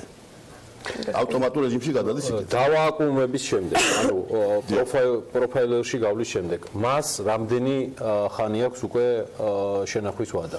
ეს თუ ამ ტექნოლოგიიდან ეხლა ეს პროდუქტი რომ დავდოთ ჩვეულებრივ საყოფაცხოვრებო მასივაში, როგორც ვინახავთ სხვა პროდუქტებს, ეს 10 დღიდან 2 კვირამდე თუ კი არ გაიხსნება, რა თქმა უნდა, დავიცავთ, ეს იქნება ხელშეუხებელი ამ ფორმით. და იქნება ფაქტიურად ნატურალურ მდგომარეობაში, თითქოს და იმავე წუთს იყოს გათლილი ყველაფერი. რა გზას უხსნის ეს ჰერბიას იმ გეგმიდან გამომდინარე, ბატონ ზურაბ, რაც ამ სტუდიაში ვისაუბრეთ, რომლის ნაწილი კი არა, კარგად დიდი ნაწილი შეგისრულებიათ იმ საექსპორტო პოტენციალისთვის, რომელიც ჰერბიას დასახული ჰქონდა შესასრულებლად. რომელი ქვეყნები შეიძლება წამიღებდნენ და დაინტერესდნენ ამ ტიპის და აი ამ ხარისხის პროდუქციით? გეთანხმებით, კარგი კითხვა არის.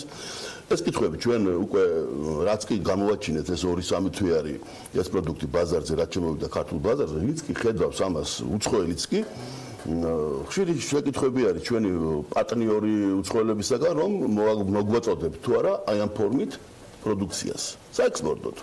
მაგრამ სამწუხაროდ ჩვენი საწარმო ჯერ კიდევ არ არის იმოდენა რომ იმოცულობის რომ მზარდი ქართული ბაზარი დავაკმაყოფილოთ და დაგვჭეს კიდე პროდუქცია საექსპორტოდ. აი სამწუხაროდ ეგ არის მწუხარება ჩვენთვის.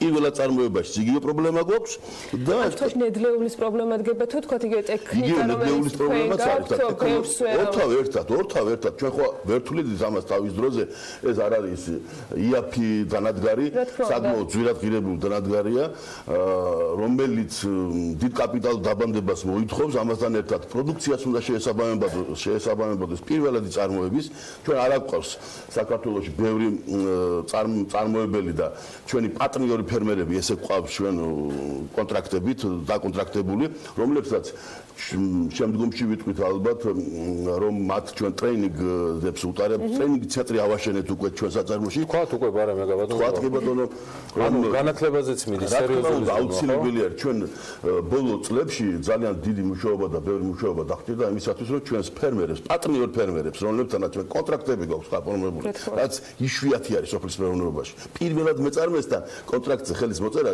ისეთ გურთული თემა არის მათ გონიათ რომ ვიღაცა რაღაცა ართმევს ან აბამს რაღაცას და მიაბადა ძალადობს ვიღაცა აი ესეთი მეტალობა იყო დღემდე ესე არის ამიტომ ჩვენ 50-ზე მეტ ფერმერთან რომელთანაც საქმიანობთ და პრაქტიკულად დასავლეთ საქართველოში პირველად წარმოებაში ეს არ ხდება დასავლეთში აღმოსავლეთის პროდუქტია ახალციხე ახალქალაქი და ასე შემდეგ და იქაც კი ჩვენ გვიხდება სწავლის დონის ამაღლება თუ როგორ უნდა მოიყვანოთ ესა თუ ის პროდუქტი და ჩვენც უკვე პირველი ტრეინინგები ჩაუტარეთ ჩვენს ფერმერებს რომლებსაც ვეუბნებით თუ რა წესით უნდა მოიყვანოთ რა სათესლემასალა უნდა გამოვიყენოთ რა ჯიშები უნდა ქონდეს რა სახოებები უნდა ქონდეს რაც საშუალებას გვაძლევს რომ პროდუქცია მომხმარებლისათვის ერთგვაროვანი იყოს მუდმივად არ შეხედავს და არ უნდა შეხედოს ჩემმა მომხმარებელმა რომ დღეს ეს ფერია კარტოფილი პირობითად სხვა ფერი უნდა იყოს მასზე კიდე სხვანაირი უნდა იყოს ესე არა და თანაც თქვენ წარმოიდგინეთ ამ ბოლო წლებში 4 წელია უკვე რომ ჩვენს ბაზარზე ფასი არ შეგვიცვლია ამის გათვალისწინებითაც კი აი 3 თვის წინ ხო აპარატში 3 თვის წინ რომ მოათავსეს ყველაფერი პროფაილერი გაიარა იმოდენა ქარხანა რაც ის დანადგარი რაც ჩამოიტანეთ ამას არ შეცვალა არ შემცვალეთ ჩვენ შეგნებულად იმიტომ რომ ჩვენი მომხმარებლისთვის ეს უნდა იყოს ხელმისაწვდომი ეს ხო დიდ მოცულობებზე არ გავდივარ ჩვენ ჯერჯერობით აქ არის ძირითადად ბავშვთა კვების თემაა და უბრალოდ ახალგაზრდების ჯანმრთელობის თემაზე ვაქვს ლაპარაკი და ეს არ წარმოადგენს ამ ეტაპისათვის ჩვენს გაყიდვებში დიდ მოცულობას ამათ შეიძლება იმოქმედოს საბოლოო შედეგზე. ამიტომ ჩვენ ვცდილობთ რომ ის ფერმერები რომლებიც ამ პროდუქციას აწარმოებენ პირველად წარმოებაში ისინიც გაყოფილები იყვნენ და არ უხდით იმაზე ნაკლებს ვიდრე საბაზრო ფასი არის პირიქით ჩვენ კონტრაქტით ჩვენს პირველად მეწარმეებს ჩვენ 50 თეთრიდან არ მაქვს ლაპარაკი კარტოფილზე რა თქმა უნდა სხვა მწვანელებულზე ძირითადად უფრო მეტად მოქმედებს ეგა 50 თეთრიდან ლარით მეც უხდით ვიდრე საბითო ბაზარზეა ფასები ერთი კითხვა მაქვს რო წარმოვიდგინოთ რომ ჰერბიამ გადაწყვიტა და მოაგვარა უკვე საწარმოო საშუალების თემა რაც მას უზრდის წარმოებას ყოველდღიურ წარმოებას არის თუ არა მზად ჰერბიას პარტნიორი ფერმერები მოცულობების მიწოდების გაზრდისთვის. აი ეს ნაწილი თუ მზად არის 50 გადავამზადეო. დიახ. 100 ყავს, 150 ყავს. აი ეგ მოცულობები თუ არის. გადაგიგები გეტყვით მე ხა ასეთ საკითხს. თქვენ კარგად გახსოვთ ის წლები და იმ წლებიდან მოყოლებული წყალტუბოს რაიონში მხოლოდ წყალტუბოს რაიონში მუნიციპალიტეტში 5000 ფერმერია დიდი და პატარა აი ამ სეგმენტში პირველად წარმოებაში ჩართული მარტო ამ სეგმენტში მე გულისხმობ ბოსტნეული და ბოსტნეული ერთად მიგულისხმობ იმიტომ რომ წლის სხვადასხვა დროში მოყავთ ერთი და იგივე ადგილზე ჩვენს ფერმერებს ეგა ამ 5000 ფერმერიდან ყოველთვის იყო სკეპტიციზმი ასეთი ახლისადმი იმიტომ რომ ესენი ჯერ კიდე მიჩვეული იყვნენ რუსულ ბაზარს იქ კომუნიკაცია ჩვეულებრივი თუმებთან ურთიერთობას ეს კარგად მოგეხსენება თქვენ და ეხლა ახალ ეტაპზე გადავედით ჩვენ და ჩვენს პარტნიორ ფერმერებს ესე უწოდებთ ჩვენ ხო უწყობთ ხელს და ხელშეწყობა რაში გამოიხატება რომ პირველი ანაზღაურება მეტია, მეორე დათესილი პროდუქტი უკვე დაწყებულიც თუ არა მისი აღება, მაშინ აქვს გაყიდული პრობლემა არ აქვს მათ გაყიდვის, ესე იგი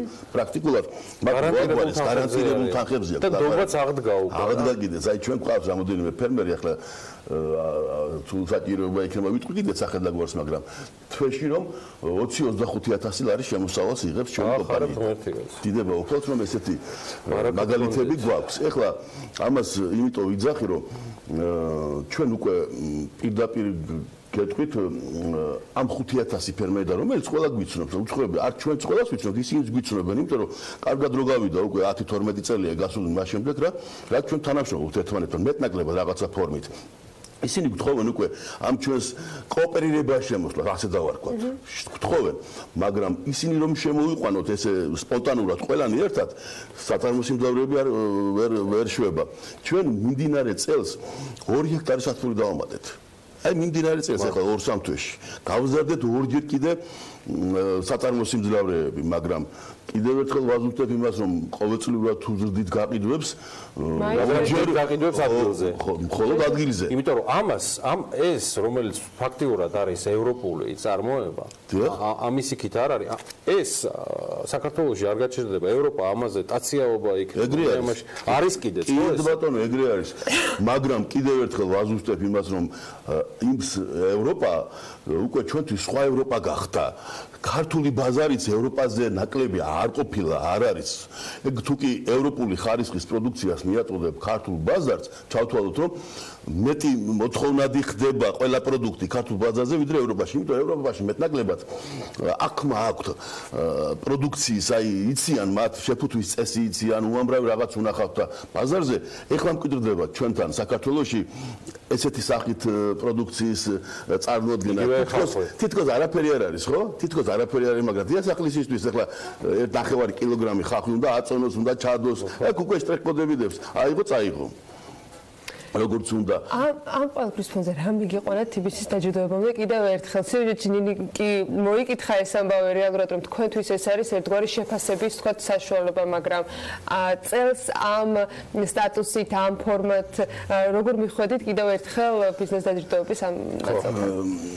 ეხლა რომ გითხრათ დღე და ღამე ფიქრობდით იმას და ველოდებოდით ამას, ეგრე არ იყო, მაგრამ ის რაც საქართველოში და ქვეყანაში თუ გადამიწადეთ ხდება, რაც შეიძლება საინტერესო გახდეს უბრალოდ ჩვენი ბიზნესისათვის და ზოგადად ჩვენი მოხმარებელთვისაც კი ისინიც გთხოვენ, განაუთხოვნ ამას, უამრავ ინფორმაციას გთხოვენ ამაზე, ჩვენ Facebook გვერდზე ახალ ინფორმაცია გვძებთ, სტუმრების თაობაზეც კი რომ სტუმრობს რომელიღაც ქვეყნების ელჩები, წარმომადგენლები, ეს მნიშვნელოვანია ჩვენი მომხმარებლისათვის, რომ ისინი წმუნდებიან იმაში, დამაჯერებლობა უჩნდებათ უფრო მეტი, ვიდრე ჩვენ ესე ველაპარაკებით ტელევიზიიდან, არა, ეს აუცილებელი არის.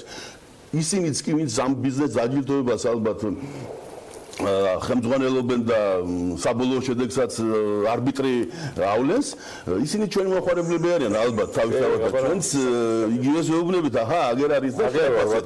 აგერ არის და შეაფასეთ, ეგ არის. რაც შეეხება ხა ჩვენს ხვალეს მიიღებთ თუ არა, ეხა კითხვა რო დამისვას ვიღაცამ, გაიცათ როგორ იქნება, გაიცათაც მივიღებთ აუცილებლად. კიდე იქეთაც, იმიტომ რომ იცით რამდენი რამ გვაქვს გასაკეთებელი, იცით რამდენი დაკვეთა გვაქვს ჩვენი მოხმარებელს. აი თუ გინდ ისეთი სეგმენტი რაც გითხარით, სეგმენტი ბავშვებისადმი დამოკიდებულება ჩვენთვის ძალიან მნიშვნელოვანია. იმიტომ ჩემი ბავშვები, ოჯახის წევრები ზუსტად ისე მინდა, როგორც სხვაგან მოწინავე ქვეყნებში ეფერებიან და ულიან ბავშვებს. შემდეგ რაციონში ისეთი რაღაცები შემოტანა, რომელიც არ არის საკმარისი ჯანმრთელობისათვის. თუ გინდ ის გარემოება რომ ჩვენ ბოლო პერიოდში კითხვები ქონდა წინათაც აღნიშნე მოხმარებლისგან რომ იცით მე თქვენი მუდმივი მოხმარებელი ვარ და ერთი რჩევა მინდა გითხრათ რომ ეთყობა თქვენ საწარმოში ოღონდ საყუდური არ უთხრათ ესეთი კითხვა ოღონდ საყუდური არ უთხრათ ეთყობა საწარმოს გაეყარა რაღაც ფოთოლი ისეთი უცნაური ფოთოლი იყო და გაითვალისწინოთ იქნებ მომავალში რაღაც რა ხდება როცა გავგზავნით ჩვენ წარმომადგენლებს იქა აღმოჩნდება რომ ეს არ არის ის უცნაური უცნაურია, იმიტომ რომ მაგალითისათვის სალათის მიქსში გავიმეორებ ამ მაგალითს ისევ ტაციო ესეთი სალათის ახალი სახეობა, რომელიც ძალიან პოპულარულია ისრაელში პოპულარული არის აზიის ქვეყნებში და ესენი პირდაპირ რაციონში უდებენ ამ პროდუქტს. იცით რა ხდება? იმის გამო რომ ეს სალათის ფოთოლი შეიცავს ფოლიუმის მჟავას, რაც ძალიან მნიშვნელოვანია ფეხმძიმეებისათვის, ძალიან მნიშვნელოვანი ფეხმძიმეობის პერიოდი. აქ კალციუმისა და C ვიტამინის დიდი მოცულობებია. შეიძლება ითქვას, რომ ბავშვი, რომელიც დაიბადება, ეს უკვე იმუნიტეტ გამომუშავებული ბავშვი იბადება. ეს აუცილებელი ასე უყურებს მას ებრაელები პირდაპირ ასე დავარქვათ, ასე უყურებს აზიის გარკვეული ნაწილი და ჩვენც ეს სტაცია შევიტანეთ ამ ჩვენს მიქსში. და ეს უცხოდ მოეჩვენა ჩვენს მომხმარებელს, როცა აუხსენით, რომ არა არ შეგეშალოთ, ეს აუცილებლად მიიღეთ თქო, უკვე მოთხოვნები გაგვიჩნდა. ხომ არ შეიძლება ცალკე შევხვდოთ ეს პროდუქცია და ისე გამოგვიგზა, ისე მოგვაწოდოთ ბაზარზე. ვფიქრობთ ამაზეც. არის აქ სხვა ესეთი საომავლო საკითხები, მაგალითისათვის ძალიან გუნდათ დეჰიდრიზირებული პროდუქცია ჩვენს დიასახლისებს. არის ამაზე მოთხოვნები, ხო? რა თქმა უნდა არის. არის ახალი რასაც გეგმა ბატონო. რა თქმა უნდა უკვე გვაქვს არანდგარი შეძენილი დანადგარები რამოდენიმე შევავსებთ.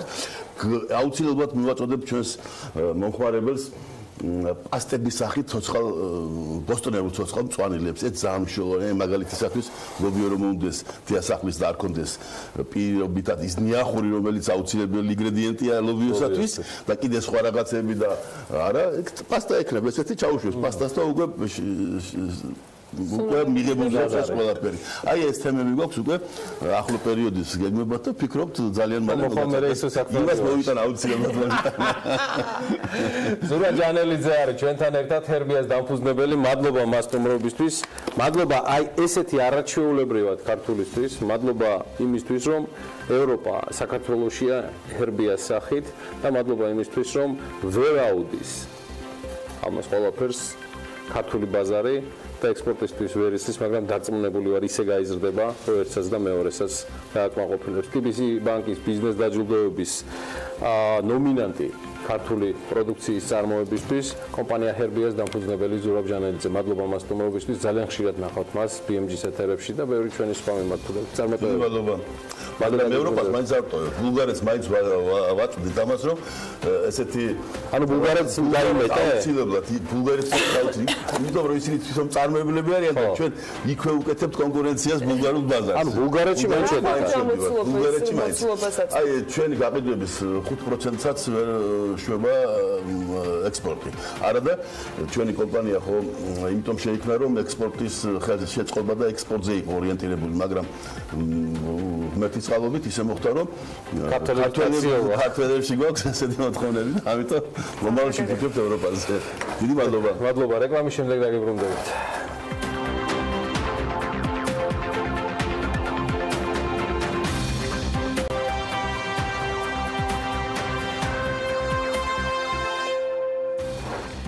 ეს 19 წლისათვის რეალური მთლიანი შიდა პროდუქტის ზრდის საპროგნოზო ტემპი 4.7% იქნება. 19-22 წლებისათვის კი საშუალო ზრდა 5.2%-ს გაუტოლდება. ასეთია საბიუჯეტო ოფისის გადახედილი პროგნოზი. 12 მიკროსაფინანსო ორგანიზაცია ეგრეთ წოდებულ შავ სიაში მოხვედრილ სოციალურად დაუცველ პირებს ბალებს უსასყიდლოდ ჩამოაწერს. ქუთაისში თეთრი ხიდის სარეაბილიტაციო სამუშაოების შემსრულებელ კომპანია ალმარუს ხელშეკრულება უხარისხოდ შესრულებული სამუშაოს გამო შეუწყდა. ბიზნესი ახლები დაბრუნდით საქმიანი დილის ეთერში პარლამენტის საბიუჯეტო ოფისის შეფასებით 2019 წლისათვის რეალური მთლიანი შიდა პროდუქტის ზრდის საპროგნოზო ტემპი 4.7% იქნება, ხოლო 19-22 წლების საშუალო ზრდა მათივე პროგნოზის თანახმად 5.2%-ს გაუტოლდება. მეშეპეს რეალური ზრდის წარმოდგენილი პროგნოზი 2019 წლისათვის 0.2%-ული პუნქტით აღემატება მთავრობის ეკონომიკური ზრდის პროგნოზს, ანუ 4.5%-ს და განსხვავდება 8.1%-ული პუნქტით ამ მონაცემებზე საბიუჯეტო ოფისის მიერ 2018 წლის ივნისში გამოქვეყნებული საპროგნოზო მაჩვენებლისაგან. საბიუჯეტო ოფისის შეფასებითვე ეს დინამიკა წინა წლის საპროგნოზო მაჩვენებელთან შედარებით ორი ფაქტორით არის განპირობებული. 2018 წლის მეორე ნახევარში მნიშვნელოვნად არ გაუმჯობესებულა საგარეო ეკონომიკური გარემო და 2019 წლისათვის ძირითადად შემცირების ეკენ შეიცვალა ძირითადი სავაჭრო პარტნიორი ქვეყნების ეკონომიკური ზრდის პროგნოზი. ასევე საბიუჯეტო ოფისის მიერ შეფასებულია ეროვნული ბანკის მიერ ინიცირებული ფიზიკურ პირებზე სესხის გაცემის ახალი წესი, რომელიც 2019 წლის 1 იანვრიდან შედის ძალაში. ინიცირებული შეზღუდვების გათვალისწინებით 2019 წლისათვის მოსალოდნელია ეროვნული ეკონომიკის დაკრედიტების და შესაბამისად მთლიანი მოხმარების შემცირება. საბიუჯეტო ოფისის პროგნოზის თანახმადვე 2019 წლის ანგარიშის მოსალოდნელი დეფიციტი 9.5%-ს გაუტოლდება, ხოლო მთავრობის მიერ წარმოდგენილი ანალოგიური მაჩვენებელი მთლიან შიდა პროდუქტთან მიმართებით 8.5%-ს შეადგენს. 12 მიკროსაფინანსო ორგანიზაცია ეგრეთ წოდებულ შავ სიაში მოხვედრილ სოციალურად დაუცველ პირებს ვალებს უსასყიდლოდ ჩამოაწერს BMG-ის მიკროსაფინანსო ორგანიზაციების ასოციაციის ხელმძღვანელმა ბესო შენგელიამ მიეწოდა ამის შესახებ ინფორმაცია. მისივე თქმით, ამ ინიციატივის განხორციელება საგადასახადო კოდექსში ცვლილებებს მოითხოვს, რათა ვალების ჩამოწერის შემდეგ მიკროსაფინანსოები არ დაიბეგრონ. შეთანხმება მიღწეულია და რამდენადაც ჩვენთვის არის ცნობილი, საგადასახადო კოდექსში ეს ცვლილება შევა, ამბობს შენგელია. თამბაქოს კონტროლის კანონის დარღვევის გამო კი კაფეები დააჯარიმეს. თამბაქოს კონტროლის ალიანსის მიერ გავრცელებული ინფორმაციის თანახმად 5 დეკემბერს თბილისში აბაშიძის ქუჩაზე 2 კაფე 500 ლარით არის დაჯარიმებული. თამბაქოს კონტროლის ალიანსში განმარტავენ, რომ კაფეების შემთხვევაში კანონის არასწორად ინტერპრეტაციას ჰქონდა ადგილი და მათ მინის შენობები ტროტუარებზე დადგეს, სადაც მომხმარებელი შეცდომაში შეიყვანეს, რომ ამ ტერიტორიაზე მოწევა დასაშვები იყო. ამასთან ალიანსში განმარტავენ, რომ დაავადებათა კონტროლის ცენტრის და თამბაქოს კონტროლის ალიანსის მონიტორთა რიცხვი 100-ს აღემატება და ისინი შემოწმებას სისტემატურ რეჟიმში ახორციელებენ. კონკურენციის შესახებ კანონი ყველა სექტორზე, მათ შორის საფინანსო და ენერგეტიკის სფეროზე გავრცელდება. სააგენტოს უფლებამოსილების ზრდას კონკურენციის შესახებ კანონში დაგეგმილი ცვლილებები ითვალისწინებს.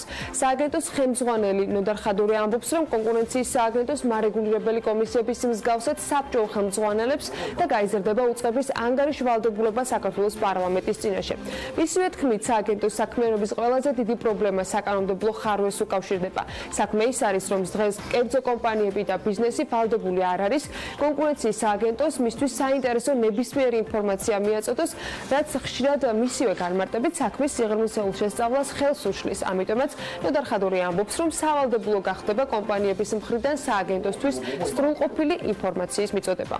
უნდა ბედნიერება 4 წლის განმავლობაში პირდაპირ 2019 წლის 1 იანვრიდან 31 დეკემბრის ჩათვლით ტექნიკური ინსპექტირება საქართველოში ყველა ავტომობილმა უნდა გაიაროს. პირველი ეტაპი უკვე გასულ წელს დაიწყო. თითქმის 1 წელია სავალდებულო ტექდათვალიერების სისტემა მუშაობს, ამ სფეროში ჩართული ორგანიზაციები კი სისტემის ხარვეზებზე ამ დრომდე ღიად საუბრობენ.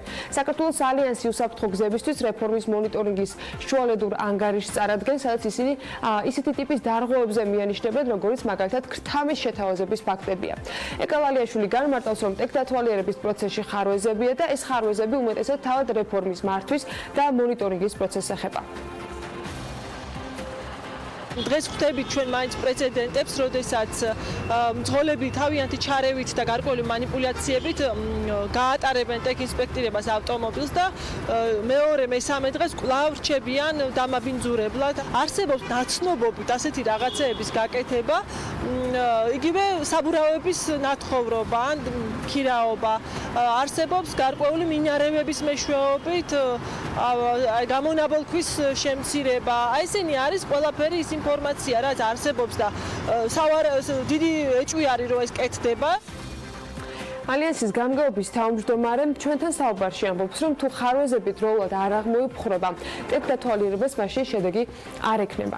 მისივე თქმით, პროცესის ეფექტურობისათვის მნიშვნელოვანია თავად ტექნიკური ინსპექტირების ცენტრების მუდმივი და დაუგეგმავი მონიტორინგი, მათ შორის მისტიური კლიენტის სისტემის დანერგვაც. მონიტორინგის გაძლიერების მნიშვნელობაზე მიუთითებს საქართველოს ავტომობილების ინსპექტირების ორგანოების ასოციაციის ხელმძღვანელიც. მისი თქმით, მიუხედავად იმისა, რომ ტექინსპექტირების ხაზებზე დამონტაჟებულია ვიდეო სათვალთვალო კამერები, მონიტორინგის გაძლიერება მაინც საჭიროა და ამბობს, რომ მოსალოდნელია შემდეგ წელს ავტომობილების რიცხვი გაიზარდოს, რომლებიც ტექდათვალიერებას ვერ გაევლიან. მოთხოვნები გამკაცრებულია. გამკაცრებამდე ყოველი მეოთხე ავტომობილის დახარვეზება ხდებოდა, მაგრამ ეხლა გამკაცრებულ პირობებში დაახლოებით 60%-ზე ასურეთ დახარვეზება. თან ეხლა ვსაუბრობთ ჩვენ მაღალ ბიუჯეტიან ავტომობილებზე. აქედან გამომდინარე, როდესაც 2019 წლის 1 იანვრიდან უკვე სავალდებულო ხდება ყველა ტიპის ავტომობილისთვის, ცხადია დახარვეზების პროცენტი შეიძლება გაიზარდოს. ამიტომ აქ რომ არ მივიღოთ რაღაც საჭიროა, ალბათ ვფიქრობ რაღაც გარკვეული ოქროს შუალედი და ისეთ მნიშვნელოვან პარამეტრებზე დახარვეზება, რაც ძირითადად ავტომობილის უსაფრთხოებაზეა, ასე ვთქვათ, პასუხისმგებელი. ქუთაისში თეთრი ხიდის სარეაბილიტაციო სამუშაოების შემსრულებელი კომპანია ალმარუსი ხელშეკრულება უხარისხოდ შესრულებული სამუშაოს გამო შეუწყვიტეს. ქუთაისის მერიის ინფრასტრუქტურის სამსახურის ხელმძღვანელის თქმით, განხორციელებულ სამუშაოებზე მონიტორინგის ჯგუფს პრეტენზიები აქვს. ამას გარდა მერიამ კომპანიის მიერ თეთრ ხიდზე მიტანილი თეთრი ქვებიც აიღო. კომპანიისათვის თეთრი ხიდის სარეაბილიტაციოდ გამოყოფილი 455,000 ლარიდან სულ გადარიცხული ჰქონდა 290,000 ლარი. უხარისხოდ შესრულებული სამუშაოების გამო კი 5 დღიანი გონივრული ვადა მიეცათ მათ იმისათვის, რომ სახელმწიფო ხაზინაში 185,000 ლარი დააბრუნონ, აქედან 174,000 ლარი პირგასამტეხლოა და 11,000 ლარამდე კომპანიისათვის დაკისრებული ჯარიმები. განარჩენი, რაც პრეტენზიები არსებობს, სასამართლოში შეუძლიათ იჩივლონ, ამბობს ბექაყურაშვილი და მისივე განმარტებით შესრულებული სამუშაოების ხარისხის გადასამოწმებლად სამხარაულის ექსპერტიზასაც მიმართავენ. მერის მიერ ალმარუსისათვის ხელშეკრულების შეწყვეტას არ ეთანხმებიან თავად კომპანიაში. ალმარუსში განმარტავენ, რომ ხელშეკრულების შესაძლო გაწყვეტის შესახებ მათ ინფორმაცია აქამდე არც ჰქონიათ.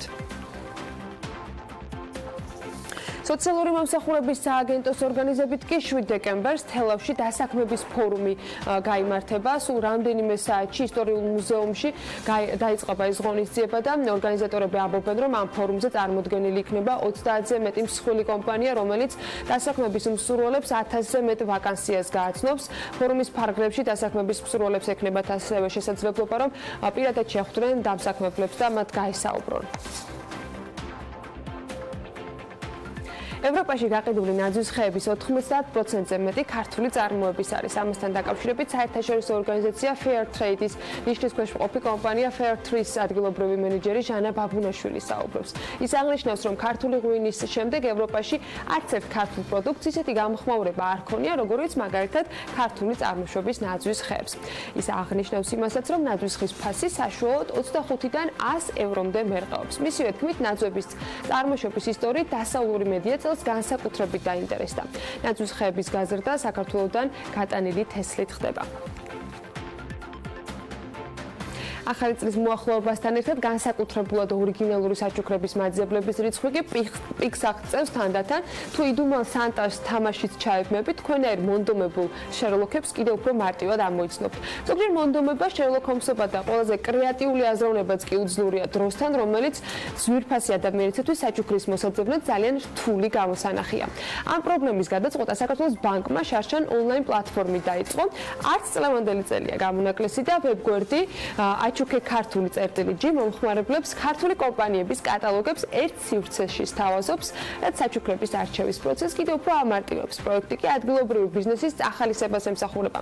ანუკა ჯოხაძემ დაათვალიერა საიტი და რჩევებსაც გაგვიზიარებს, როგორ უნდა ვაჩუქოთ ზურფას ადამიანს გადატვირთული საქმიანი დღის მანძილზე კარგად შერჩეული საჩუქარი.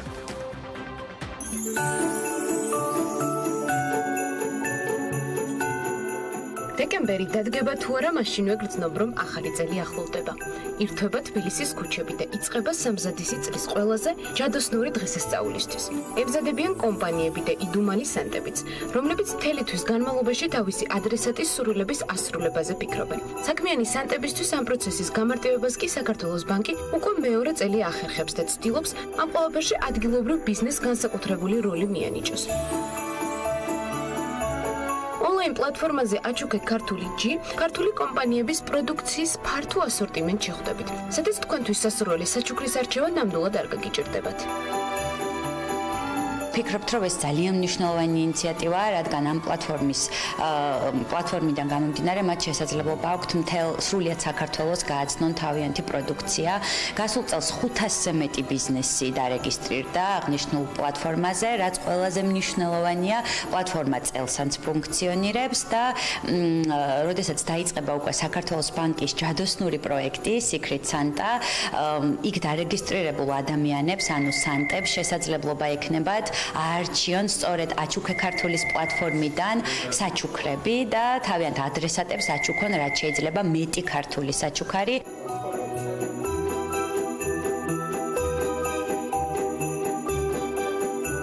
საქართველოს სტარტაპს ყოველთვის ცნობილი, ფერადი, კრეატიული და ერთ-ერთი ყველაზე მზარდი ქართული წინდების სტარტაპი.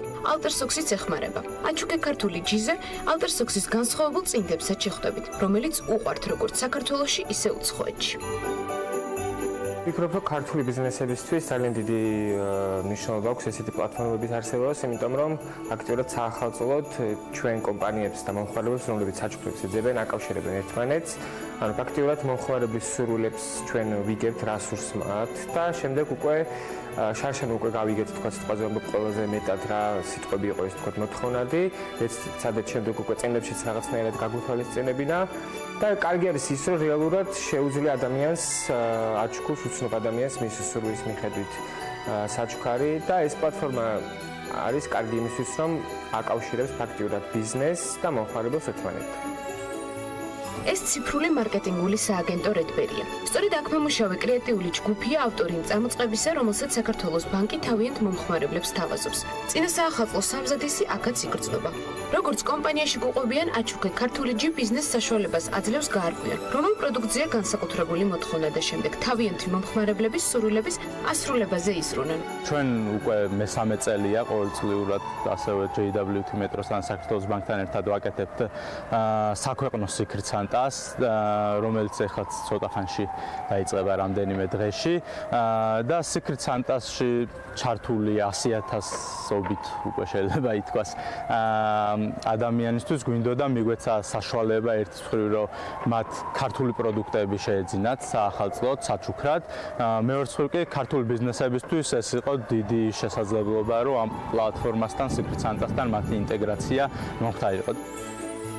Online პლატფორმა აჩუქე ქართული ჯი შარშან Secret Santa-s პროექტის ფარგლებში შეიქმნა და 500-მდე მცირე მეწარმე გააერთიანა. მომხმარებლებს კი საშუალება მიეცათ ადგილობრივი ბიზნესის განვითარებაში მონაწილეობა მიეღოთ. ეს პლატფორმა მთელი წლის განმავლობაში ხელმისაწვდომი იქნება და მასზე დარეგისტრირებულ ადამიანებს საჩუქრების ფართო ასორტიმენტი შესთავაზებს.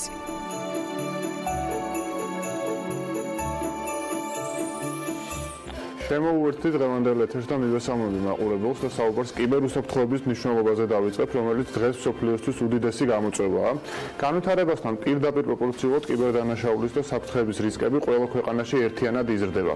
კიბერსამყარო საზღვრებს არ აღიარებს, მარტივად რომ ვთქვათ, ჩვენს კომპიუტერებზე, ელექტრონულ ინფორმაციაზე, საბანკო ანგარიშებზე თუ სამუშაო ქსელზე უკიდურესი აღმოსავლეთიდან თუ ამერიკის კონტინენტიდან ისეთივე თავდასხმის განხორციელებაა შესაძლებელი, როგორც გვერდითა ოთახიდან მაგალითად. კი ბატონო, და პირადი ინფორმაციის თუ კერძო სტრუქტურის დაცვასთან ერთად კიბერუსაფრთხოების თემატიკა მასშტაბური გამოწვევა სახელმწიფოებისთვისაც. მსოფლიო ეკონომიკურმა ფორუმმა 2018 წლის მსოფლიოს მთავარ რისკებზე კვლევაშიც მიუთითა, რომ ეკონომიკურ მდგომარეობასთან, გარემოს დაცვის საკითხებთან და გეოპოლიტიკურ ვითარებასთან ერთ-ერთი უმნიშვნელოვანესი რისკთაგანი სწორედ კიბერუსაფრთხოებაა. პრობლემის მნიშვნელობა ნომერ 1 საწუხარი მოქალაქეებში არ არის, მაგრამ იმავე მსოფლიო ეკონომიკური ფორუმის ანგარიში აღნიშნული იყო, რომ კვლევისთვის გამოგითხრული რესპონდენტების დაახლოებით 13%-ისათვის მთავარ რისკს სწორედ კიბერთავდასხმა წარმოადგენს.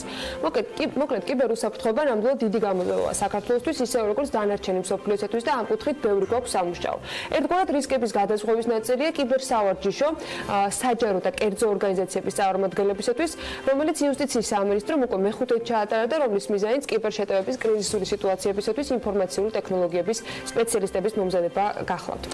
გამოწვევები მზაობაა და შედეგები კიბერუსაფრთხოების გუშინდელ სავარჯიშო დღეზე და კიბერსავარჯიშოების ახალ პორტალზე ვისაუბრებს სტუმართან. დავით კვათაძე, იუსტიციის სამინისტროს მონაცემთა გაცვლის სააგენტოს სამთავრობო კომპიუტერულ ინციდენტებზე სწრაფი დახმარების ჯგუფის მენეჯერი.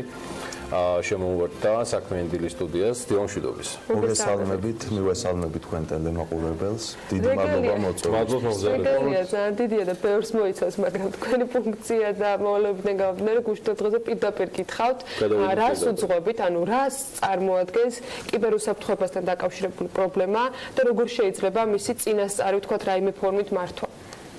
აი სწორედ ეს სავარჯიშოც არის ერთ-ერთი ასე რომ ვთქვათ დამატებითი ხელსაწყო ამ კერძო და საჯარო სექტორისთვის, რომ ასე რომ ვთქვათ გაიღრმავონ ცოდნა მსგავსი ინციდენტების რეაგირებაში.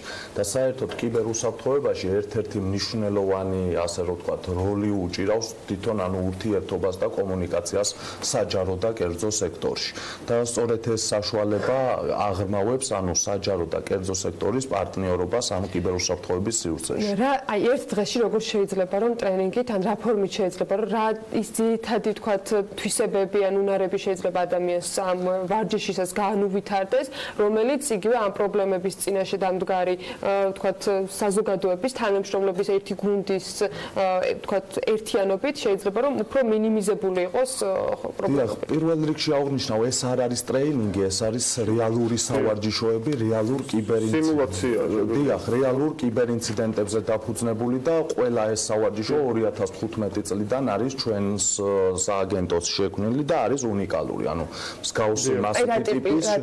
აი მაგალითად არის რომ თქვათ რაღაც სერვერზე განხორციელდა შეტევა, რეალურ სერვერზე თქვათ.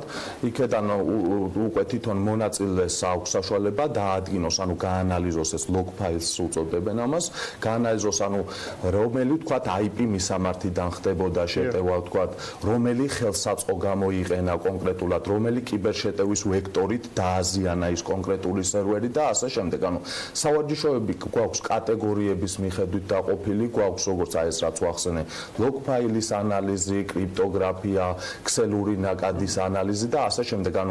თითქმის კი არა და ყველა ესე რომ ვთქვათ ცნობილ კიბერშეტევის ვექტორზეა ეს სავარჯიშოები დაფუძნებული. შეჯიბრი ამ უცნობას ემსახურებოდა ძირითადად და იდენტიფიცირებდა. რეალურად ეს იყო რეალური ინციდენტები, მონაწილეებს ჰქონდათ 10 საათზე დაიწყო ეს ღონისძიება და დამთავრდა სადღაც 6 საათისთვის და მონაწილეებს ჰქონდათ 24 სავარჯიშო, რა თქმა უნდა ეს სავარჯიშოები დონეების მიხედვით იყო, წონე, რაც უფრო ძნელი იყო, უფრო მაღალი ქულა ჰქონდა ასე ვთქვათ და ესენი უნდა ამოეხსნათ. თქვენ აღნიშნეთ რომ ეს უნიკალური სავარჯიშოები იყო, მაგრამ თვითონ ეს პროცესი საერთაშორისო პრაქტიკის გაგრძელება და დასავლეთში არის ცნობილი როგორც წითელი და ლურჯი გუნდების შეჯიბრება და თვითონ ეს შეჯიბრებების სხვადასხვა ტიპები არსებობს. არის როდესაც თქვათ ამ კონკრეტულ გუნდებს აძლევთ თქვენ რაღაც ინფრასტრუქტურას. აი მაგალითად რეალურად შეჯიბრია, ხო?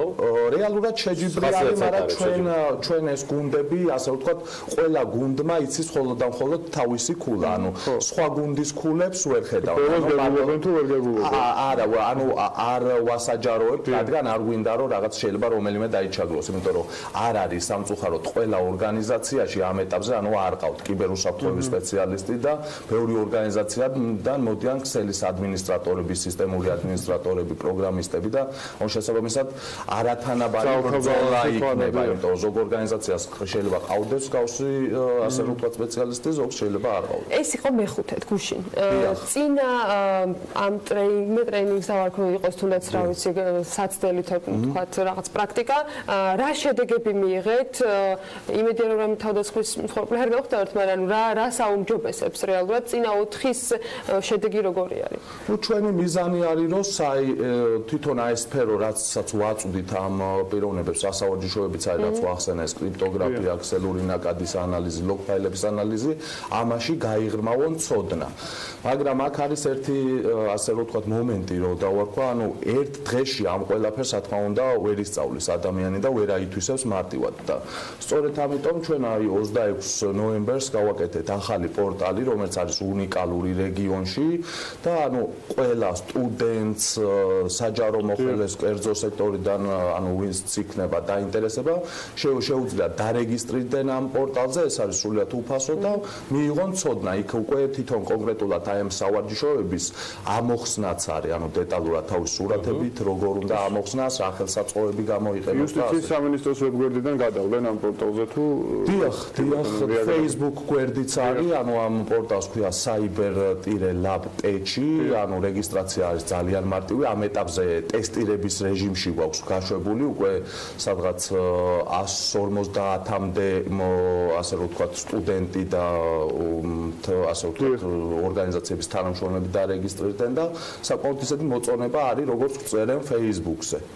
რამდენად შეიძლება რომ იყოს ასეთი დიდი უნარებით აღჭურვილი იმ რეალობაში სადაც დღეს ვხობთ, როცა ყველა კომპიუტერზე დამოკიდებული და ყველა სამსახური ფაქტობრივად მოითხოვს იმას, რომ იყო რაღაცა ქსელურ სამუშაო პროცესში, რომ IT სპეციალისტების გარდა ის თანამშრომლები, რომლებიც ამ სფეროთი არ არის, მხოლოდ მომხმარებლები არიან IT სამსახურის ამ შემთხვევაში ბენეფიტების, ისინიც იყვნენ გარკვეულები და მათაც ჰქონდათ პირველადი უნარები. რა თქმა უნდა, ერთ-ერთი ყველაზე ესე ვთქვათ გავრცელებული საფრთხე არის სწორედ ეს, რომ ჩვეულებრივმა თანამშრომლებმა, რომელიც არ არის IT დაკავებული, სწორედ აი მაკედან არის რისკი ყველაზე მაღალი, რომ აი ვთქვათ ეგეთმა ადამიანმა გახსნას როგორც ვთქვათ phishing URL-ს ეძახიან ან რაღაც მავნე კოდი განათავსონ მაგის კომპიუტერზე. შესაბამისად, ანუ კიბერჰიგიენა არის ძალიან მნიშვნელოვანი ორგანიზაციებში და ჩვენ წინა წელს დავნერგეთ ანუ ელექტრონული სწავლების პლატფორმა e-learning-ს ასაც ეძახიან და იქ არის ეს კიბერჰიგიენის კურსი განთავსებული და ის არის ხელმისაწვდომი ყველასთვის. მანდაც რეგისტრაცია არის უფასო ასე. ზოგადად რა ვითარება არის ამ ხრივ საქართველოში? ეს იქიდანაც არის გამომდინარე, რომ კი ბევრი ადამიანი არია ჩართული ასეთულ ინფორმაციების გაცვლა გამოსვლაში, მაგრამ მაინც ინტერნეტიზაცია ამ ქვეყნის პრობლემა არის და ანუ ერთის ხრივ ჩართულები რამდენად პასუხობენ გამოწვევებს და მეორე ხრივ აი თუნდაც რეგიონებში ინტერნეტის პრობლემა რო არის რამდენად აი მოწინავე ქვეყნებისთან რა პოზიცია საფრთხეების კუთხით იძახით? ჩვენი ქვეყნიდან გამომდინარე და ბიუჯეტიდან გამომდინარე, ასე ანუ ყველაფერი ბიუჯეტამდე არის მაინც და ეს საფრთხეობა საკმაოდ თანხებთან არის დაკავშირებული და შესაბამისად ანუ საკმაოდ კაი პოზიციები გვაქვს საერთაშორისო ინდექსებში, აი მაგალითად 2017 წლის ინდექსში ჩვენი ქვეყანა მერვე ადგილზე გავიდა. ეს არ არის რა თქმა უნდა, აი რამდენად ეს ინდექსი არ იყო დამოკიდებული იმაზე, ვთქვათ, რამდენად ძლიერი შეტევა წამოვა შენზე და შენ ამისთვის მზად. ანუ მაგაზე არ იყო დათვე, აქ იყო ორგანიზაციული მოწყობა, როგორ არის, როგორ თანამშრომლობს სხვადასხვა ქვეყნებთან, როგორ ვთქვათ, ანუ კრიტერიუმებია და ეს ერთგვარი გასაგებია. წარმატებას დიდი მადლობა დავით ქვათაძეს, იგი იუსტიციის სამინისტროს მონაცემთა გაცვლის სააგენტოს სამთავრობო კომპიუტერულ ინციდენტებზე სწრაფი დახმარების ჯგუფის მენეჯერი გახლავთ და ვიდრე მას გავაცილებთ ძელვადიანი ამინდის პროგნოზი, რეკლამა და შემდგომ უკვე გადავდივართ შემდეგ ახალ თემაზე. ამინდის პროგნოზის სპონსორია SEU დეველოპმენტი.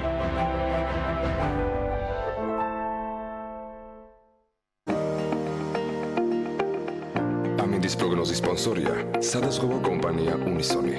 თავისუფალი დაზღვევა თქვენი სიმშვიდისათვის.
ამინდის პროგნოზის სპონსორია SEU დეველოპმენტი.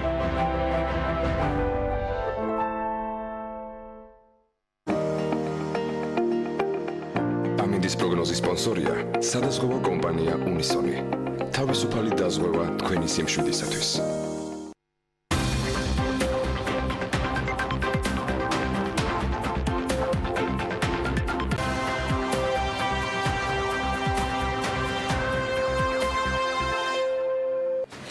13 დეკემბერს 13 საერთაშორისო არქიტექტურული კონკურსის არქიტექტურული პრემია 2018-ის გამარჯვებულები დასახელდებიან. 20 სექტემბერს დაწყებული ნამუშევრების ატვირთვა კონკურსისათვის 10 ნოემბერს დასრულდა და 10 ნომინაციაში უცხოელი ჟიურის წევრების მხრიდან 168 ნამუშევარია შერჩეული.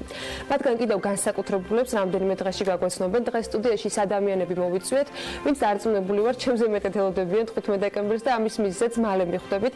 კეთი თათარაშვილი, თერმოინდუსტრიის მარკეტინგის მენეჯერი, ნინო ლაღიძე, საქართველოს არქიტექტორთა ასოციაციის თავმჯდომარე და თანადამფუძნებელი და ჟურნალ სტილის რედაქტორი და ასევე დიმიტრი მოსულიშვილი, საქართველოს არქიტექტორთა ასოციაციის დამფუძნებლები არიან საქმიანი დილის სტუდიაში. მოგესალმებით. მადლობა იმისთვის, რომ ხართ ჩვენთან ერთად. თერმოინდუსტრიის იქნება გამოდიან, რომ ვიცნობთ, მარტო იმის ოხოთრი იყო, რატომ გააწყობთ ამ კონკურსის პარტნიორობა მხარდაჭერა და გვერდში დგომა, მაგრამ მოდით მაყურებელს კიდევ ერთხელ გავაცნოთ თერმოინდუსტრიის საქმიანობა და გავუახლოთ ის ამბები, რომელიც ამ კომპანიას უკავშირდება, იმიტომ რომ რამდენიმე თვე გავიდა, მაშინ თქვენ ჩვენთან სტუდიაში გვასპეძლობდით. დღეს რა პროდუქტით, რა შეთავაზებებით არის წარმოდგენილი კომპანია და რატომ იყო საინტერესო ჯამში ეს კონკურსი, ამასაც მალე მიხვდებიან დარწმუნებული რომ ყველაფერი შედეგი. მოგესალმებით პირველ რიგში, როგორც ადრეც აღნიშნეთ, ჩვენი კომპანია 2012 წელს დაარსდა და მას შემდეგ წარმატებით მოხვედრებს ქართულ ბაზარზე. ჩვენი კომპანია, ასე ვთქვათ, არის პირველი ეკომეგობრული კომპანია გათბობის, გაგრილების, კონდიცირებისა და წყალმომარაგების სფეროში. ჩვენ იმიტომ დავიწყეთ, ასე ვთქვათ, თანამშრომლობა საქართველოს არქიტექტორთა ასოციაციასთან, რადგან ჩვენი იდეები და შეხედულებები, ასე ვთქვათ, ახლოს არის და იქიდან გამომდინარე, რომ ჩვენ ყოველთვის მუდმივად თვალს ვადევნებთ თანამედროვე ტენდენციებს არქიტექტურის სფეროში, ძალიან გაგვიხარდა, როდესაც გავიგეთ ქალბატონი ნინოსგან, რომ ტარდება არქიტექტურული კონკურსი 2018, ეს არის მე-13 საერთაშორისო კონკურსი. და ჩვენს გვინდოდა ჩვენი წვლილი შეგვეტანა ქართველი დიზაინერების და არქიტექტორების წელს დავიწყეთ ჟურნალის სტილით, სადაც წარმოვადგინეთ ჩვენი პროდუქცია. ძირითადად აქედან გამოვარჩევ მარგაროლის პროდუქციას, რომელიც არის იტალიური ბრენდი და წარმოვადგინეთ ის ელიტარული სასტუმროები, რომლის ნაწილადაც ისტორიულ ნაწილადაც იქცა თვითონ მარგაროლის ბრენდი. ზოგადად არქიტექტურულ ნაწილში ეს ეკომეგობრული დამოკიდებულება ძალიან მნიშვნელოვანია. ვიდრე ბატონ დიმიტრისთან გადავიდოდე, იქიდან გამომდინარე თქვენ ბევრთან გაქვთ შეხება ჟურნალიდან გამომდინარე, ძალიან ბევრ კომპანიას ხვდებით, ასევე არქიტექტურის სხვა მიმართულებებთან. ამ კონკურსის გაკეთება და შესაბამისად მონაწილეების წინასწარი, ვთქვათ, მონაწილეების შესახებ წინასწარი ინფორმაცია მარტივად გექნებოდა თქვენი სამუშაოდან გამომდინარე. რამე ეკომეგობრულია დღეს გარემო არქიტექტურულ ნაწილში. აი ეს ჩვენი მოღვაწეობის ხანგრძლივობა 2000 წლიდან გამოდის ჟურნალის სტილი და 2006 წლიდან ვატარებთ ამ საერთაშორისო კონკურსს და ფესტივალს არქიტექტურულს. აი ეს ხანგრძლივობა განაპირობებს იმას, რომ ერთმანეთს ვჭირდებით. ანუ არქიტექტორებისთვის და დიზაინერებისთვის საჭიროა ეს სამშენებლო კომპანიებთან, დეკორატიული მასალების კომპანიებთან ალიანსი, რადგანაც ეს ძალიან სასარგებლოა და კარგად გამოიყენება მომხმარებლის და დამკვეთის მიერ. და აი ეს სწორედ ეს განაპირობებს ჩვენ წარმატებას და თვითონ ამ კონკურსზე ამ დენწლიანი გამოცდილების და ისტორიის გამომაში წელს რა ხდება 168 ნამუშევარი ისტორიად მახსოვს, რომელიც შერჩეული არის 15 დეკემბერს, ვისგან ველოდებით რომ მათ ნომინაციაში დასახელდა. შეიძლება იყოს წელს სამხრეთ. წელს სიახლე ყოველ წელს არის და წელსაც, იმიტომ რომ თვითონ მონაწილეთა კატეგორია, მონაწილეთა აი პროფესიონალური დონე, უცხოელი არქიტექტორების, თქვათ, დაინტერესება ამ კონკურსით იზრდება, ახალ-ახალი ქვეყნებიდან გვერდებიან მონაწილეობის მისაღებად არქიტექტორები და დიზაინერები და გამოირჩევა იმით ყოველი მომდევნო კონკურსი, რომ გადაავლოთ თვალი 2006 წლიდან დაარქივებული გვაქვს მასალა, თვითონ დამოკიდებულება კონკურსის წარმოსაჩენი მასალების მიმართ ყოველ წელს მაღალია, გემოვნება, იხვეწება. წარმომიდგენია წლევანდელი 2006 შეადარო რა განსხვავება იქნება და რა ტიპის პროგრესი იქნება. ეს რა თქმა უნდა დამოკიდებულია ასევე აი ესეთ ახალ ტექნოლოგიურ სიახლეებთან, იმიტომ რომ აი კომპანიები თქვათ როგორც არის ჩვენი პარტნიორი კომპანია ამ დღეს თქვათ აღნიშნავ თერმოინდუსტრია, სხვაებიც არიან, შემოაქვთ ყოველ წელს უფრო და უფრო გაუმჯობესებული ეს და სოფლიო სტანდარტების შესაბამისი თქვათ სამშენებლო მასალა იქნება თუ დეკორატიული. ჩემში 10 ნომინაცია არის, ვიდრე სიურპრიზ ნომინაციაზე კიდევ უფრო ცალად ვესაუბროთ, რა ნომინაციები და რა კრიტერიუმებით ხდება გამორჩევა კონკურსანტების? ნომინაცია არის 10 ნომინაცია, წარმოდგენილია ამ ნომინაციებით როგორც განხორციელებული შენობები, რეალიზებული ობიექტები, რეკონსტრუირებული ნაგებობები, ასევე რეალიზებული ინტერიერები, როგორც საზოგადოებრივი და საცხოვრებელი შენობების, სტუდენტური ნომინაცია გვაქვს ძალიან ისეთი მნიშვნელოვნად გამორჩეულად ეს ნომინაციას ყურადღებას ვაქცევთ და რაღაცნაირად გვინდა რომ წარმოვაჩინოთ ეს ახალგაზრდები. ძალიან ბევრმა ახალგაზრდამ წარმატება მიაღწია სწორედ ჩვენთან და ასევე ეს რაღაც პედესტალი იყო მის მომავალ შემოქმედებაში. რა კრიტერიუმებით ფასდება? აი რაღაცნაირად მოკლედ რო ვთქვათ, ეს არის მოცულობა, ფორმა, ეს არის ფუნქცია, ინოვაცია, გარემოსთან ადაპტაცია და დარწმუნებული ბევრ საინტერესო პროექტს გავაცნობით, მაგრამ რას ნიშნავს აი აღინიშნა უკვე ქალბატონ ნინოსგან, რომ ყოველწლიურად იხვეწება თავად არქიტექტორებისათვის რას ნიშნავს ასეთ კონკურსში მონაწილეობა, რა мотиваცია და რა შესაძლებლობები იხსნება კონკურსში წარმატების თუ შემდეგ ეტაპზე გადასვლის შემთხვევაში, იმიტომ რომ ფაქტობრივად ყველა 168 გამარჯვებული ვერ იქნება, მაგრამ ეს არის ერთგვარი გამოცდილება ალბათ არქიტექტორებისათვის, როდესაც ასეთი ისტორიის და თქვათ კონკურსში არიან წარმოდგენილები.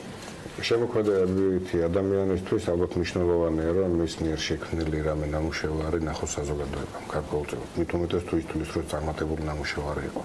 ეს არის საშუალება არქიტექტორებისთვის, რომ თუნდაც ონლაინ რეჟიმში გამოფინონ თავის ნამუშევრები, საზოგადოებას გააცნოს ნამუშევარი და მაგრამ გარკვეულ რეაქციას ელოდებიან. იქ არის საზოგადოებრივი ჟიურიც, რომელიც ხმებს აძლევს ამ ნამუშევრებს, ასევე პროფესიონალური ჟიური არის. ყოველთვის რა თქმა უნდა ყველა ვერ გაიმარჯვებს ეს თავისთავად ცხადია. ეს უფრო არ არის შეჯიბრი გამარჯვებისთვის, რომ მით უმეტეს ჩვენ არასოდეს ხო ეს არ არის, სპორტი არ არის, ამიტომ ჩვენ უფრო აქცენტს ვაკეთებთ იმაზე, რომ მონაწილეობა თავისთავად უკვე კარგია, იმიტომ რომ ეს დევს ეს არქივი. ნებისმიერი ადამიანი მაგალითად ძალიან ხშირად ასოციაციაში რეკავენ იმაზე, რომ ვის შეიძლება რაღაც ობიექტი გავაკეთებინო. ჩვენ მითება რა თქმა უნდა, რომ შეგვიძლია დაათვალოთ საკმაოდ დიდი მასალა არის განთავსებული, დაწყებული ინდივიდუალური იქნება, რომელიც ყველასთვის შედარების საშუალებაც აქვს, იქვე ნახონ ერთმანეთი. გარდა ამისა, ძალიან დიდი მნიშვნელობა აქვს, ეხლა არ არიან არქიტექტორები განებიურებულები, თქვათ რაღაცა ერთმანეთის ქებით და საზოგადოებისგან ქებით უფრო ალბათ ნეგატივი ისმის ხოლმე, ხა ხშირად თვალსაჩინო. ეგ ცალკე საკითხია კიდევ, მაგრამ თემა იმაშია, რომ წელიწადში ერთხელ ესე ვთქვათ, ჩვენ თვითონ გადავწყვეტეთ, მოუწყოთ ჩვენ თავს ესე ვთქვათ, ღონისძიება, სადაც ერთმანეთზე ვიტყვით კარგს. ნუ ცუც ვერიდებით ამ დროს ვთქვათ და რაღაც ვაჯილდოებთ ერთმანეთს. პერიოდისაცია წინა საახალწლო დაწყებაში შესაბამისად. თუმცა გამოვიდეს ისე რომ მარტო ჩვენ ერთმანეთში ვერთობით, არ არის ესე, იმიტომ რომ აქ არის ეს ძალიან მნიშვნელოვანი მომენტი, ზუსტად იმიტომ ვარ დღეს ერთად მოსულები, რომ ეს არის ძალიან მნიშვნელოვანი ტანდემი. არ არსებობს არქიტექტურა, არის პრაქტიკული შემოქმედება, ეს არ არის თქვა ნახატი, ტილო, ამიტომ აუცილებლად ეს ტანდემი არის აუცილებელი. ახალი ტექნოლოგია. თქვენს ახსენებთ კრიტიკა ბოდიში და ტანდემი ამავე დროს კრიტიკის მიზეზი ხშირად ხდება ხოლმე ეს ბეტონის ჯუნგლებთან დაკავშირებით და ზეითად მე გაცვლა როგორ ააშენეს, რატო ააშენეს და ნუ ასეთი დამოკიდებულება ჩდება შორიდან რომ უყურებ. მეორე მხრივ, როცა გარემოზე ვსაუბრობთ, ეკომეგობრული თქვა პროდუქტი ძალიან მნიშვნელოვანი არის. რამდენად ხდება დღეს არქიტექტურაში, რამდენად თქვენ გაიცნობთ ალბათ ამ კონკურსანტებსაც, რომლებიც არიან უკვე შემდეგ ეტაპზე გადასულები, რამდენად იყო ეკომეგობრული თქვა დამოკიდებულება, არა მხოლოდ კონკურსისათვის, ან ერთი კონკრეტული ნომინაციისათვის, არამედ ზოგადად პრაქტიკაში გამოყენება რამდენად ხდება ესეთი პროდუქტის და მოთხოვნა რამდენად არის? მოდი ესე მოთხოვნა როგორც კი ჩდება არქიტექტორები, ისე როგორც სხვა წარმოებლები, ესე ვთქვათ, ხშირად რო ვთქვათ, ესე ვითვალისწინებენ ამას. ეს არის ჩვეულებრივი მოთხოვნა, რომელსაც ეგრევე აისახება მომენტალურად ყველაზე. რომ გადაავლოთ თვალე თქვენ ახსენეთ რა 2006-დან დაწყებული დღემდე არა, თვითონ ხასიათში მიხვდებით შენობების, რომ სხვა ტიპის თვითონ შინაარსი არის სხვა შენობების. არქიტექტურა არ არის მარტო ნახაზი ან აშენებული, ხო, ეს გარკვეულად ფილოსოფიასთან არის კავშირი, დამოკიდებულება საზოგადოებასთან და ეს ჩანს რომ გადავშალოთ ნებისმიერი ნომერი, აქაც შეიძლება გაჩვენოთ. ძალიან საინტერესო ნამუშევრები არის ჟურნალში ყოველთვის, რომელსაც ეტაპობრივად შეგიძლიათ ნომინაციებამდე და ამ კონკურსამდეც გაეცნოთ ხოლმე. საინტერესოა თვითონ რომ ის სტუდენტები, რომელიც 2006-ში იღებდნენ მონაწილეობას, მაგალითად დღეს არიან უკვე შემდგარი შემოქმედები, რომელიც ძალიან მყარად არიან ასპარეზზე და ზუსტად ეს ის თაობაა, რომელიც უკვე სხვა ხედვა აქვს აბსოლუტურად. არქიტექტურა ხო სივრცის მოწყობაა სინამდვილეში და სხვა აქ მაქვს სხვა დამოკიდებულება. ეს კონკურსი გარკვეულწილად საკომუნიკაციო პლატფორმას და ერთმანეთში საურთიერთოს და ამხრივ ახალი პარტნიორების გაჩენის თუ პერსპექტივების გაჩენის არეალის და შეგვიძლია ვთქვათ, რომ ეს კიდევ ერთი ბენეფიტი როგორც აი ამ კონკურსის ამხრივ.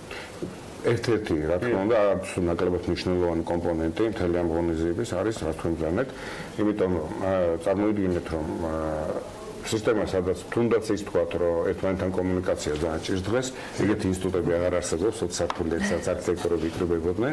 ეს ერთ-ერთი ღონისძიებაა, რომელზედაც ესენი ხდებიან ერთმანეთს და ძალიან საკმაოდ კარგი გარემო არის, ძალიან ბევრი ხალხი მოდის, გაკვირვებულია ხოლმე ყველა, იმიტომ რომ ერთად ამდენი არქიტექტორი შეკრება, ესე თქვათ ადვილი არ არის. და აუცილებელია იმ თვალსაზრისით, რომ საზოგადოებას ეძლევა საშუალება და არა მარტო არქიტექტურული მოდელმა გითხრათ. დიდი გულშემატკივრობა სტუდენტების, ეს არის განსხვავებული ნომინაცია ხოლმე აბსოლუტურად და დიდი აჟიოტაჟი და სიხარული მოყვება ამ თემას ხოლმე. Aš pikru, sakot, kā filozofija. Tā me აუცილებლად მე ვახსენე სპეციალური პრიზი, რომელიც უკავშირდება ეკომეგობრულ სწორედ ნომინაციას. ამ შემთხვევაში კეთი შენგან მინდა მოვისმინო, თქვენთვის რამდენად იყო ეს სპეციალური პრიზი, რა არის შესაძლებლობა გაჩნდა ამით და რამდენად საინტერესო აღმოჩნდა ნამუშევრები, რომლის წარმოდგენილები არის. როდესაც ქალბატონმა ნინომ ასე თქვა გვაცნობა რომ რა ნომინაციები იქნებოდა და რა პროექტებზე იქნებოდა გამახვილებული ყურადღება, მაშინ ავარჩიეთ მწვანე არქიტექტურა. ჩვენი მიმართულება ითვალისწინებს ეკომეგობრულობას, პროდუქციის ხარისხს და არც ის არის ანუ ამიტომაც ავარჩიეთ ჩვენ თვითონ მარგაროლის პროდუქცია ეს შემთხვევითი არ იყო, რადგან ვფიქრობთ რომ იტალიური ბრენდი მარგაროლი კონკრეტულად ქართველი დიზაინერებისა და არქიტექტორებისათვის ერთ-ერთი კარგი და ჩვენი გადაწყვეტილება არის. შეგიძლიათ სრულად ნახოთ ინფორმაცია, მაგრამ შევეცდები რომ ჟურნალიდანაც კიდევ ერთი სტილი. ხო, რატომ არის ასეთი გამორჩეული და რა მახასიათებლები აქვს მას განსაკუთრებული? თვითონ კომპანია 1959 წლიდან მოღვაწეობს იტალიაში და უნდა აღინიშნოს, რომ მათთვის დიზაინს ძალიან დიდი მნიშვნელობა აქვს და რა თქმა უნდა ხარისხს. მარგაროლი ეს არის ასე ვთქვათ ოჯახური ბიზნესი იტალიელების და ამიტომაც ავირჩიეთ პრიზად მარგაროლის ქარხანაში წასვლა. მოგზაურობა დიახ იტალიაში არის და სხვადასხვა არა მარტო მარგაროლის პროდუქციას ნახავენ, თვითონ ასე ვთქვათ წარმომადგენლები სხვა პროდუქციასაც გააცნობენ, რაც მათ ბრენდებში შედის და ეს მოგზაურობა არ იქნება მხოლოდ ფორმალური ხასიათის, იქნება არაფორმალური ხასიათისაც და ვფიქრობთ გამარჯვებული რომელსაც ჩვენს ფავორიტს ავირჩევთ დაბრუნდება იტალიიდან კმაყოფილი და ვიდრე შევაჯერებთ იქნება რომ არ დაბრუნდება და დაიტოვებენ იქ ყველაზე კარგი სცენა. ვიდრე კონკურსთან დაკავშირებით ბოლო დეტალებს შევაჯერებთ, მე მინდა თერმოინდუსტრიის სიახლეებზე ვეკითხო. დღეს როგორც ვიცი წარმოდგენილები ხართ არა მხოლოდ დედაქალაქში და ამ შემთხვევაში ბათუმში, არამედ გაფართოვდით, რა სად შეიძლება რომ ამ პროდუქციასთან დაკავშირებით მომხმარებელი და დაინტერესებული ადამიანები. როგორც ვიცი თერმოინდუსტრიის ისტორია იწყება ბათუმიდან, ბათუმში ფილიალი გავხსენით 2012 წელს, შემდეგ დაემატა სხვა ფილიალები სხვა ქალაქებში, თბილისში გვაქვს პრემიუმ კლასის შოურუმი ბელიაშვილის 100 ნომერში, ფოთში გვაქვს და წელს დავამატეთ კიდევ ორი ფილიალი. ეს არის ბათუმში, რადგან მოითხოვდა ასე ვთქვათ ბაზარი, კიდევ ერთი ფილიალის გახსნას და ზუგდიდში შევედით. ზუგდიდელზე მოიხსენეს განსაკუთრებით. სექტემბერში გავხსენით ზუგდიდშიც ახალი ფილიალი და ვფიქრობთ შემდეგ წლებში კიდევ უფრო მეტ ფილიალს დავამატებთ და გავფართოვდებით. წარმატებას გისურვებთ და წარმატებას ვუსურვებ ყველა იმ არქიტექტურულ ნამუშევარს და მათ ავტორს, რომელიც ამ კონკურსზე იქნება წარმოდგენილი. ბოლოს მინდა გითხოთ ქალბატონინო თქვენ რამდენი ქვეყნიდან არის ჯამში მონაწილე წლევანდელ კონკურსში? წელს არის მონაწილეები, ეს არის უკრაინა, რუსეთი, იტალია, ძალიან ბევრი პროექტი იყო შემოსული იტალიიდან და ერთ-ერთიც ნომინირებული როგორც საუკეთესო წარმოჩენილი თურქეთი, აზერბაიჯანი და წელს პირველად არის ირანის წარმომადგენლები, არქიტექტორები. წარმატებას გისურვებთ ამ კონკურსში და რა თქმა უნდა ყველა მონაწილეს.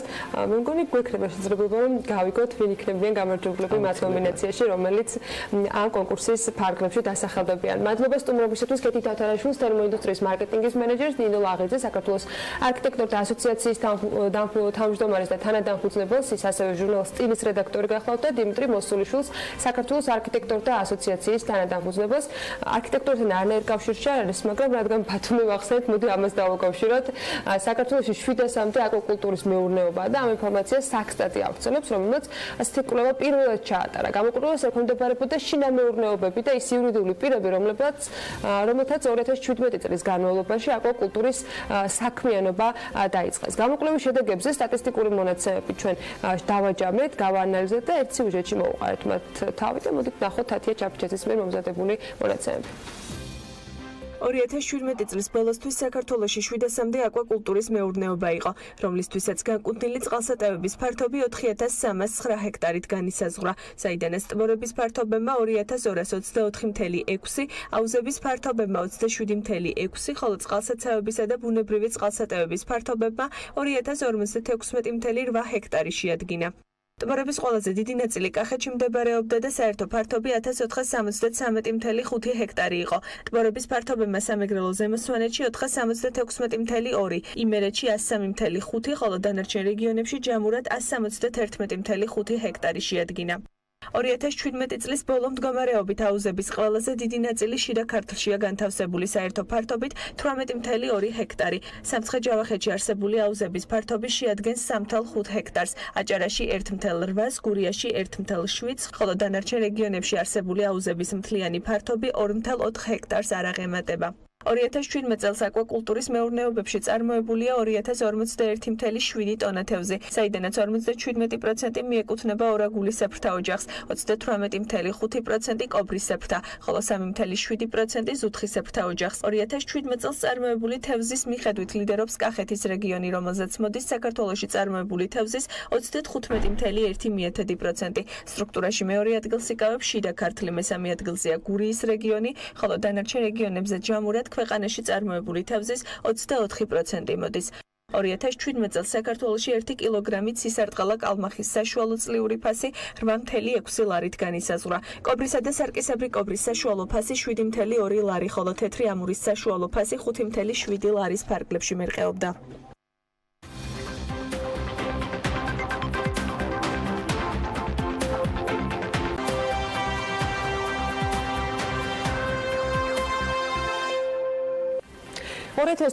წლის სახელმწიფო ბიუჯეტში დაგეგმილი ცვლილებების მიხედვით საქართველოს 2018 წლის ბიუჯეტის შემოსავლების აპროგნოზო მაჩვენებელი 12.450.700.000 ლარით განისაზღვრა. ბევრი სხვა კრიტერიუმის გადახედვის შემდეგ ჩაშლილ მონაცემებში ამოიკითხავთ, რომ აქციზის აპროგნოზო მაჩვენებელი განსაზღვრულია 1.420.000.000 ლარის ოდენობით, რაც 30 მილიონი ლარით ნაკლებია 2018 წელს დამტკიცებულ გეგმასთან შედარებით. ნიშნავს თუ არა ეს იმას, რომ მიმდინარე წელს აქციზიდან მისაღების შემოსავლების გეგმა სავარაუდოდ ვერ შესრულდება, ამაზე მსჯელობისათვის საფუძველი ალბათ უკვე გარკვეულწოდ არსებობს. არსებობს ისევე როგორც საუბარი და კითხვები უნდა დაისვას 2019 წელთან დაკავშირებით, ზოგადად რამდენად პროგნოზირებადი იქნება კიდევ ერთი ინდუსტრიისთვის, გარემო, თამბაქოს ინდუსტრიას ეხება ეს ამბავი.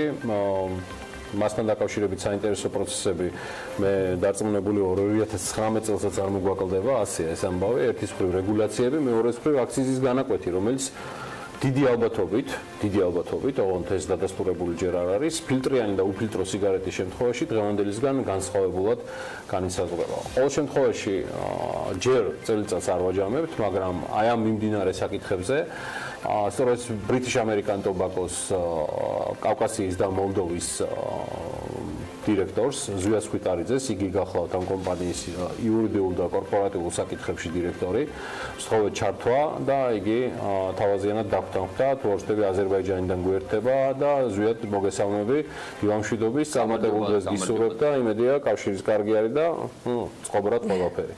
დავიწყოთ იმ აქციზთან დაკავშირებით, რომელიცაც გიორგიმ მათ აღნიშნა, რომ ჯერ დადასტურებული ინფორმაცია არ არის, მაგრამ ფინანსთა სამინისტროში დადასტურებით ამბობენ იმას, რომ ამ საკითხზე მსჯელობა მიდის. თქვენთან თუ იყო კომუნიკაცია ფილტრიანი და უფილტრო სიგარეტის აქციზის დღეს არსებული ნორმის ცვლილებასთან დაკავშირებით და რაიმე ფორმით თუ იყო ამასთან დაკავშირებით მსჯელობა თავ სექტორის წარმომადგენლებთან? დიდი მადლობა ჩართვისთვის, მოგესალმებით აზერბაიჯანიდან, ბაქოდან. ჩვენ გვქონდა რა თქმა უნდა კონსულტაციები, როგორც ვთქვათ, შიდა კონსულტაციები ინდუსტრიაში, ასევე რა თქმა უნდა კონსულტაციები მთავრობის სხვადასხვა წარმომადგენლებთან. ეს თემა დიდი ხანია უკვე თემაა და ამაზე მიდის საუბარი, უნდა გათანაბრდეს, უნდა მოხდეს ეს ვთქვათ, ეგრეთ წოდებული ეს ვთქვათ გათანაბრება, იკვალიზაცია, იმიტომ რომ საუბარი არის რეალურად უფილტროზე, მაგრამ ეს რეალური უფილტრო სიგარეტი არ არის, როგორც მოგიხსენებათ, საუბარი არის ამ შემთხვევაში მუშტუკზე და საუბარი არის ვთქვათ ცალკე ფილტრზე, რომელიც აწყობის შემთხვევაში ჩვეულებრივ სიგარეტს ვღებულობთ. ამიტომ ეს არის ის საკანონმდებლო ხრელი, რომელიც უნდა გასწორდეს და ამის გასწორების ეს ვთქვათ ძალიან უმარტივესი გზა არის მინისტრის ბრძანება, ფინანსთა მინისტრის ბრძანება და დარწმუნებული ვარ, რომ ეს უკვე ეს პროცესი იმდენად მომწიფებულია, რომ მალე უნდა მოხდეს გათანაბრება. ამაზე მეტყველებს ამ საკითხზე პრინციპში გადაწყვეტილება მომწიფებულიც არის და ნება გამოხატულია, ანუ კონსულტაციების დონეზე. რა თქვენ ინფორმაცია გაქვთ? ჩემი ინფორმაციით ნება არის, ჩემი ინფორმაცია არ მარტო ნება, არამედ ამას ვთქვათ აიძულებს ის ფინანსური მაჩვენებლები, რომელიც დადგა საბოლოო ჯამში და ეს დანაკლისი აქციზიდან ზუსტად არის იმის მაჩვენებელი, რომ და იმ ვთქვათ საფუძველი არის ეგრეთ წოდებული უფილტრო სიგარეტის პროცენტული მაჩვენებლის და სამჯერ ნაკლები აქციზია მასზე, როგორც ვიცით. აქედან გამომდინარე, სხვა გამოსავალი და გადაწყვეტილება არც შეიძლება იყოს ამაზე მიუთითებს ევროპული გამოცდილებაც, რომ არ არსებობს ევროპაში, ევროგაერთიანების ქვეყნებში რაიმე განსხვავება აქციზის კუთხით ფილტრიანსა და უფილტრო შორის და მით უმეტეს ეგრეთ წოდებულ ვთქვათ უფილტრო შორის, რომელიც რეალურად საბოლოო ჯამში ფილტრიანია. მაშინ დავაზუსტებ, თუ შეიძლება ის მონაცემები მე, რომელიც საბიუჯეტო ვთქვათ შემოსავლებიდან წავიკითხე, ვიდრე შენ შემოგვიერთდებოდი, უკავშირდება კონკრეტულად ამ განსხვავებას აქციზზე და ეს არის მიზეზი და მეორეს მხრივ გაჩნდა კითხვა ხა ავტომატურად, რომ თუ განიხილავს მთავრობა, რომ ისინი გათანაბრდნენ და ერთიანი იყოს, მაშინ მომავალი წლის შემოსავლებში რატომ ხდება შემცირება საპროგნოზო მაჩვენებლების?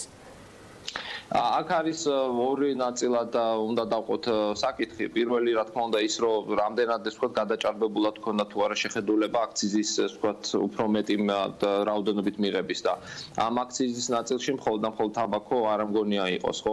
აქ საუბარი ალბათ თლიანი და ვთქვათ აქციზი, რომელიც არა მარტო თამბაქოზე, არამედ ალბათ საუბარი არის. სექტორზე ფიქრობთ, რომ არ არის, ანუ ეს არ არის გაყიდვების შემცირებიდან გამომდინარე?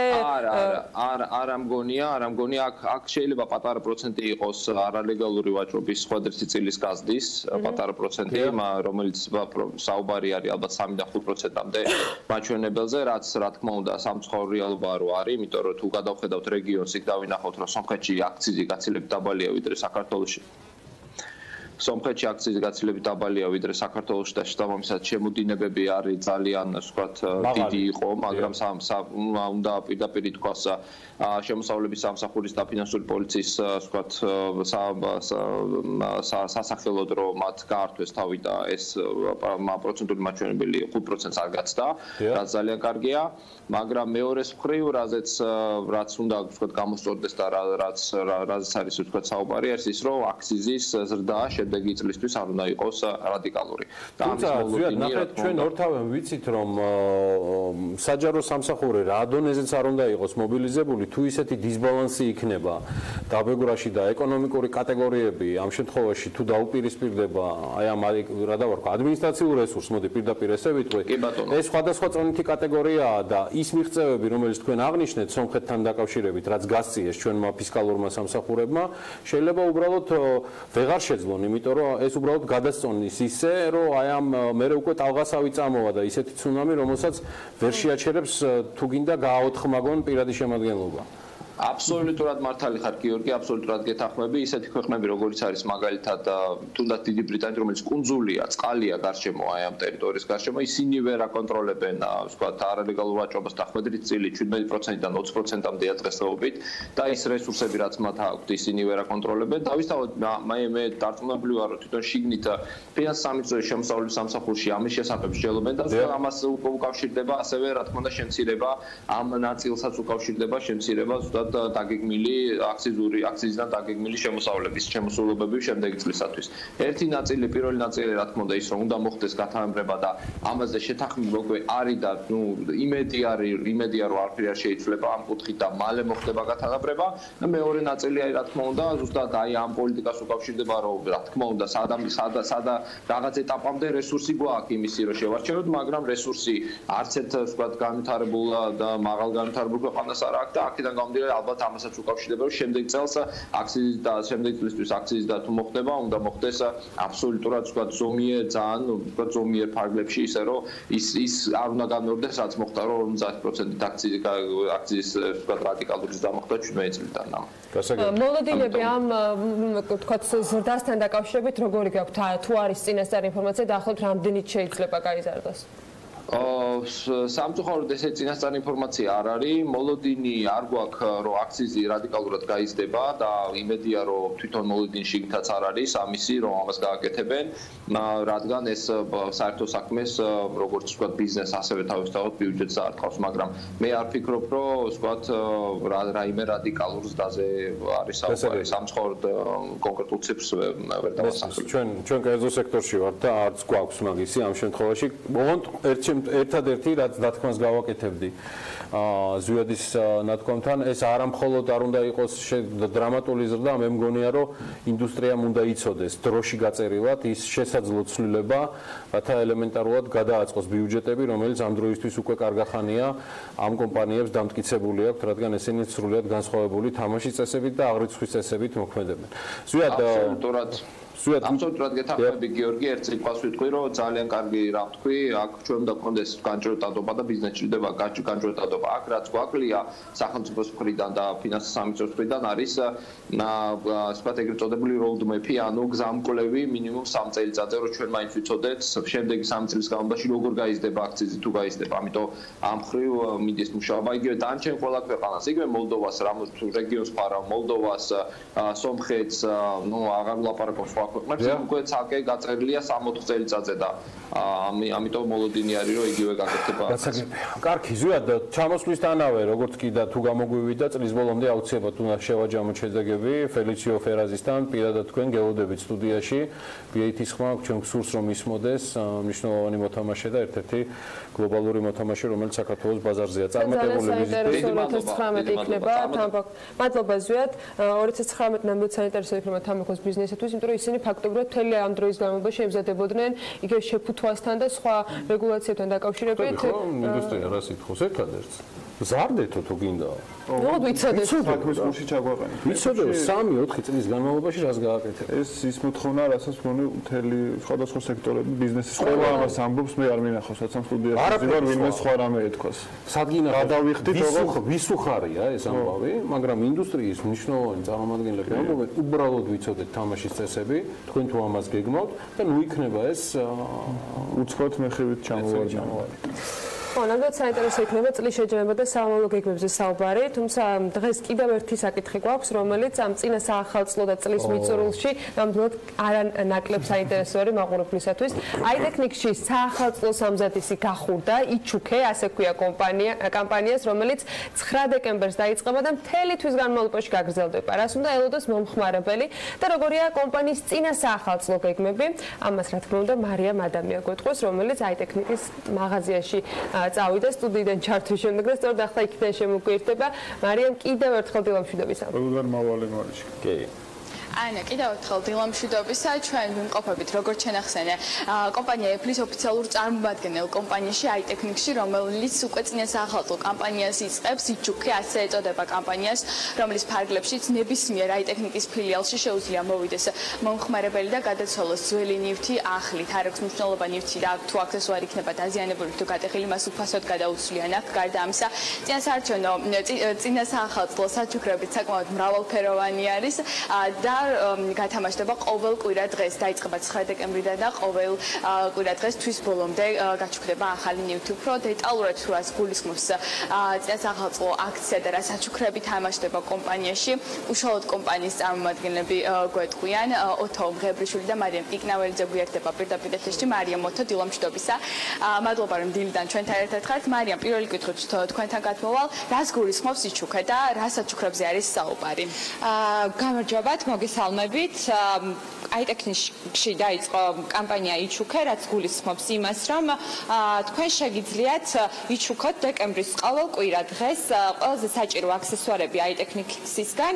თქვენ უნდა მოიტანოთ დაზიანებული, ძველი, გატეხილი აქსესუარები და ჩვენ მას სრულიად უფასოდ შავანაცვლებთ ახლით. დიახ, არ მოგესმათ, სრულიად უფასოდ. ჩვენ გელოდებით დეკემბრის ყოველ კვირა დღეს და თუ როგორ უნდა იჩუქოთ ეს ყველაზე საჭირო აქსესუარები, შეგიძლიათ ეწვიოთ ჩვენს Facebook გვერდს და მიიღოთ დეტალური ინფორმაცია. რაც შეეხება გარდა წინა საახალწლო აქციებისა, ოთო კიდევ რა სიურპრიზებს და საჩუქრებს პირდაპირ მომხმარებლებს აიტექნიკის მაღაზიაში? მოგესალმებით, პატრიციამ მოყურებლებო, აიტექნიკსმა უკვე დაიწყო წინა საახალწლო ასე ვთქვათ კამპანია, როგორც მარიამ აღნიშნა, იჩუქე ეს არის პირველი ეტაპი, ასე რომ ვთქვათ. ამის გარდა აიტექნიკსი მთელი თვის განმავლობაში წინა საახალწლოს შემოგთავაზებთ სპეციალურ ფასებს Apple's ტექნიკაზე. მაგალითად, დღესდღეობით ყველაზე აქტუალური მოდელზე iPhone X არის 2745 ლარი, ასე ვთვლი, რომ არის ძალიან საინტერესო ჩვენი მომხმარებლების, ამიტომ აუცილებლად უნდა იჩქარონ, იმიტომ რომ მთელი თვის განმავლობაში iPhone-ზე, iPad-ზე, Mac-ზე, ყველა პროდუქციაზე იქნება სპეციალური ფასები და ფასდაკლებები. ასე რომ აუცილებლად უნდა იჩქაროთ და შევახსენოთ მარიამ კიდევ ერთხელ, სად მდებარეობს აიტექნიკის მაღაზიები თბილისის ან მის ფარგლებს გარეთ. დიახ, შეგახსენებთ მისამართებსაც, ეს გახლავთ ჭავჭავაძის 34 ნომერი, ჭავჭავაძის 19, პეკინის 11, ქავთარაძის 1 და ბათუმი გორგილაძის 29 ნომერი. ასე რომ იჩქარეთ, ძალიან საინტერესო და საჭირო საჩუქრები თამაშდება აიტექნიკის ყველა ფილიალებში და ჩაერთეთ აქციაში სახელწოდებით იჩუქე. სანამ ჯვარი გწერია და ამას კიდევ მარიამ ადამიანს არჩევნები მოუბრუნებია და წინა საახალწლოს მაგივრად ისევ წინა საარჩევნოდ გადაგვიწყვით ტელემარკეტინგული გეგმა მალე დადგება ეგრეთ. ხო, რაღაცა ესეთი წინა საარჩევნო. მე ჭიმაქ რომ მარიამ უკვე ფიქრობდა იმაზე, რომელი აქსესუარის, რომელიმე გაფუჭებული აქსესუარი ხო არ ქონდა, რა უნდა შეეცვალა და ან გავიგო. რა ახალი მინდა ამბავი და შესაძლებლად უბრალოდ წამოსწენა იყო, მაგრამ ეს მხოლოდ წინა საახალწლო პერიოდი არის და ჩვეულებრივი სიურპრიზები გლოვდება ძალიან ბევრი კომპანიისაგან, რომელსაც რა თქმა უნდა საქმიანი დილის ეთერში სიამოვნებით გაგიზიარებთ. ჩვენ ახლა ცოტა რატო?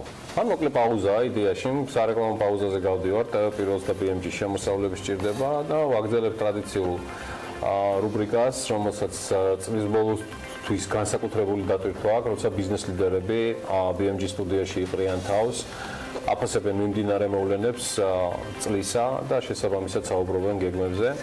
უსულესი საქართველოს ბიზნეს ასოციაციის აღმასრულებელი დირექტორი ირაკლი ასლანიშვილი სულ რამდენიმე წუთში საქმიანი დილის პირდაპირ ეთერში დაგვაუდეთ. ამინდის პროგნოზის სპონსორია SEU დეველოპმენტი.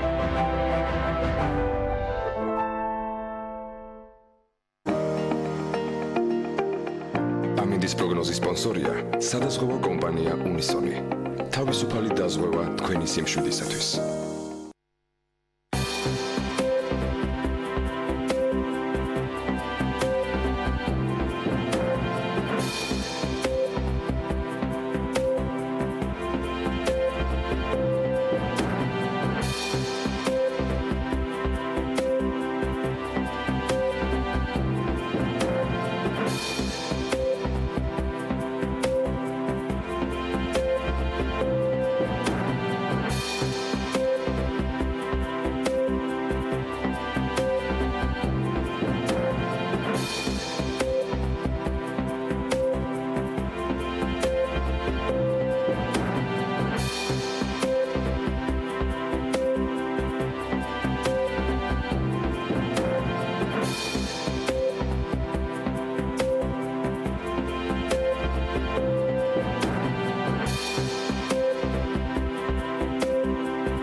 ამინდის პროგნოზის სპონსორია SEU დეველოპმენტი.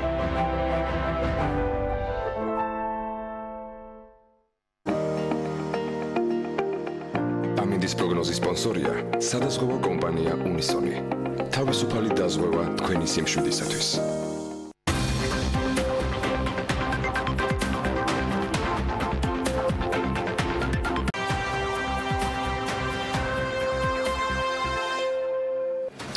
რეიტინგების სამთავრობო ცვლილებები და თავი მთავრობის სამინისტროების ზომის შემცირება რეგულაციები თამბაქოს ინდუსტრიისთვის, სათამაშო ბიზნესისათვის, საფინანსო სექტორისათვის, სიახლეების სადაზღვევო ინდუსტრიაში და ამავე ინდუსტრიის უპასუხო და უცვლელი მოთხოვნა. საინტერესო 2018 იწურება და ბიზნესთან დაკავშირებული ავკარგიანობის ამბების სრულად ჩამოთვლას უბრალოდ ვერ გავწვდებით, თუმცა ვეცდებით სტუმართან ერთად შევაჯამოთ წელი. ირაკლი ასლანიშვილი, საქართველოს ბიზნეს ასოციაციის აღმასრულებელი დირექტორი შემოგვერთა სტუდიაში და ყველაზე მსხვილი ბიზნეს გაერთიანების პოზიციიდან რამდენიმე თემაზე ვგეგმავთ მისი შეფასებების მოსმენას დილამშვიდობის. მადლობთ რომ ხართ ჩვენთან ერთად. არ იყო მარტივი წელიწადი, ცალსახად, ყველაზე მეტად ალბათ ბიზნესისთვის, ზოგადად იოლი განსაჭრელია ეს როცა არჩევნები დგება, მაგრამ რამდენად დაასვა დაღი გარკვეულწილად ჩვენ თითქმის ყველა ბიზნეს ლიდერს ვკითხეთ ამბავი არჩევნებმა, აწუყვე ჩავლილმა და ზოგადად როგორ მოქმედებს პოლიტიკა ბიზნესის განწყობებზე. ხო, პირველ რიგში ვიტყვი რომ ზოგადად ეს დამახასიათებელია ალბათ არჩევნები და ნებისმიერი ტიპის ესეთი პოლიტიკური აქტივობა, როცა არის აქტიურ ფაზაში შესული.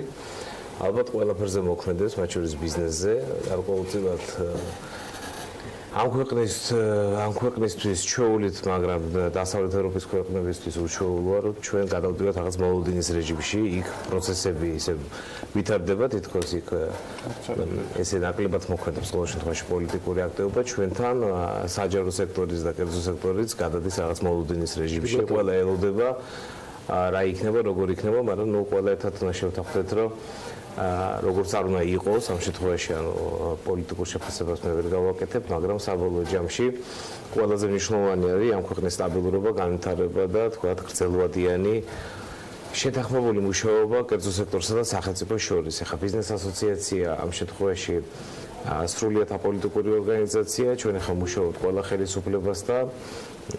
ეხლა ამ ქვეყანაში ჩვენთან ბოლო კონსტიტუციით საპარლამენტო მმართველობა ამ შემთხვევაში ამიტომ ჩვენთვის ძალიან მნიშვნელოვანია პარლამენტთან მუშაობა და ნებისმიერ ხელისუფლების ნებისმიერ შტოსთან. ამიტომ ერთი არჩევნები კიდევ წინ გვაქვს 2020-ში, ამიტომ ვფიქრობ, რომ შეთანხმებული მუშაობა და აქტიური მუშაობა პარლამენტთან ძალიან მნიშვნელოვანი იქნება კერძო სექტორისთვის, რომ ეს განჯვარდობის მომენტი დაცული იყოს კერძო სექტორისთვის. აქ საუბარი არ არის მხოლოდ სრულ ბიზნესზე, არამედ საუბარია მთლიანად კერძო სექტორზე, რომელიც მნიშვნელოვანია. რაღან ახსენეთ, კომუნიკაციის ამხარისს როგორ აფასებთ 2018 წელს? იყო თუ არა ჯეროვანი ეს ყველაფერი, იმიტომ რომ მხოლოდ ცალკეული ბიზნესმენებისგან ჩვენ ასევე ცალკეული ინსტიტუციების მიმართ სათანადო კომუნიკაციას მოისაკლისებენ. კი, ეხლა კომუნიკაცია თუ შევხედავთ ეს კომუნიკაციას, ეხლა კომუნიკაციის მასშტაბი ცუდი არ არის. ანუ ჩვენ ძალიან ხშირად ეხლა თქვენ ადენებთ ვაღურს, ხვდებით აბსოლუტურად ყველას, ანუ ჩვენ გვაქვს პირდაპირ წვლომა, ასე რომ ვთქვათ, შეხვედრებზე, პირდაპირ წვლომა ამ შემთხვევაში საკანონმდებლო ცვლილებებზე, აქტიურად მონაწილეობთ ყველა პროცესში, ანუ კომუნიკაციის ნაკლებობა ამ შემთხვევაში ნამდვილად არ არის.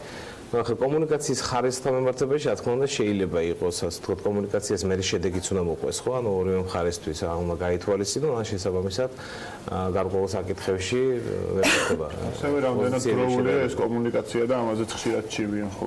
ხშირად თუ არა აღნიშნავენ ყოველ შემთხვევაში ამ ფაქტს. კი, ახლა ვერ ვიტყვით, რომ ყველასთან დროულია. ახლა ამის მაგალითებიც არსებობს. ახლა აღმასრულებელ ხელისუფლებასთან შემიძლია ვთქვა, რომ დროულია პრინციპში. ჩვენი ასე ვთქვათ კომუნიკაცია და უკავშირი ამ შემთხვევაში შედეგიანიც არის.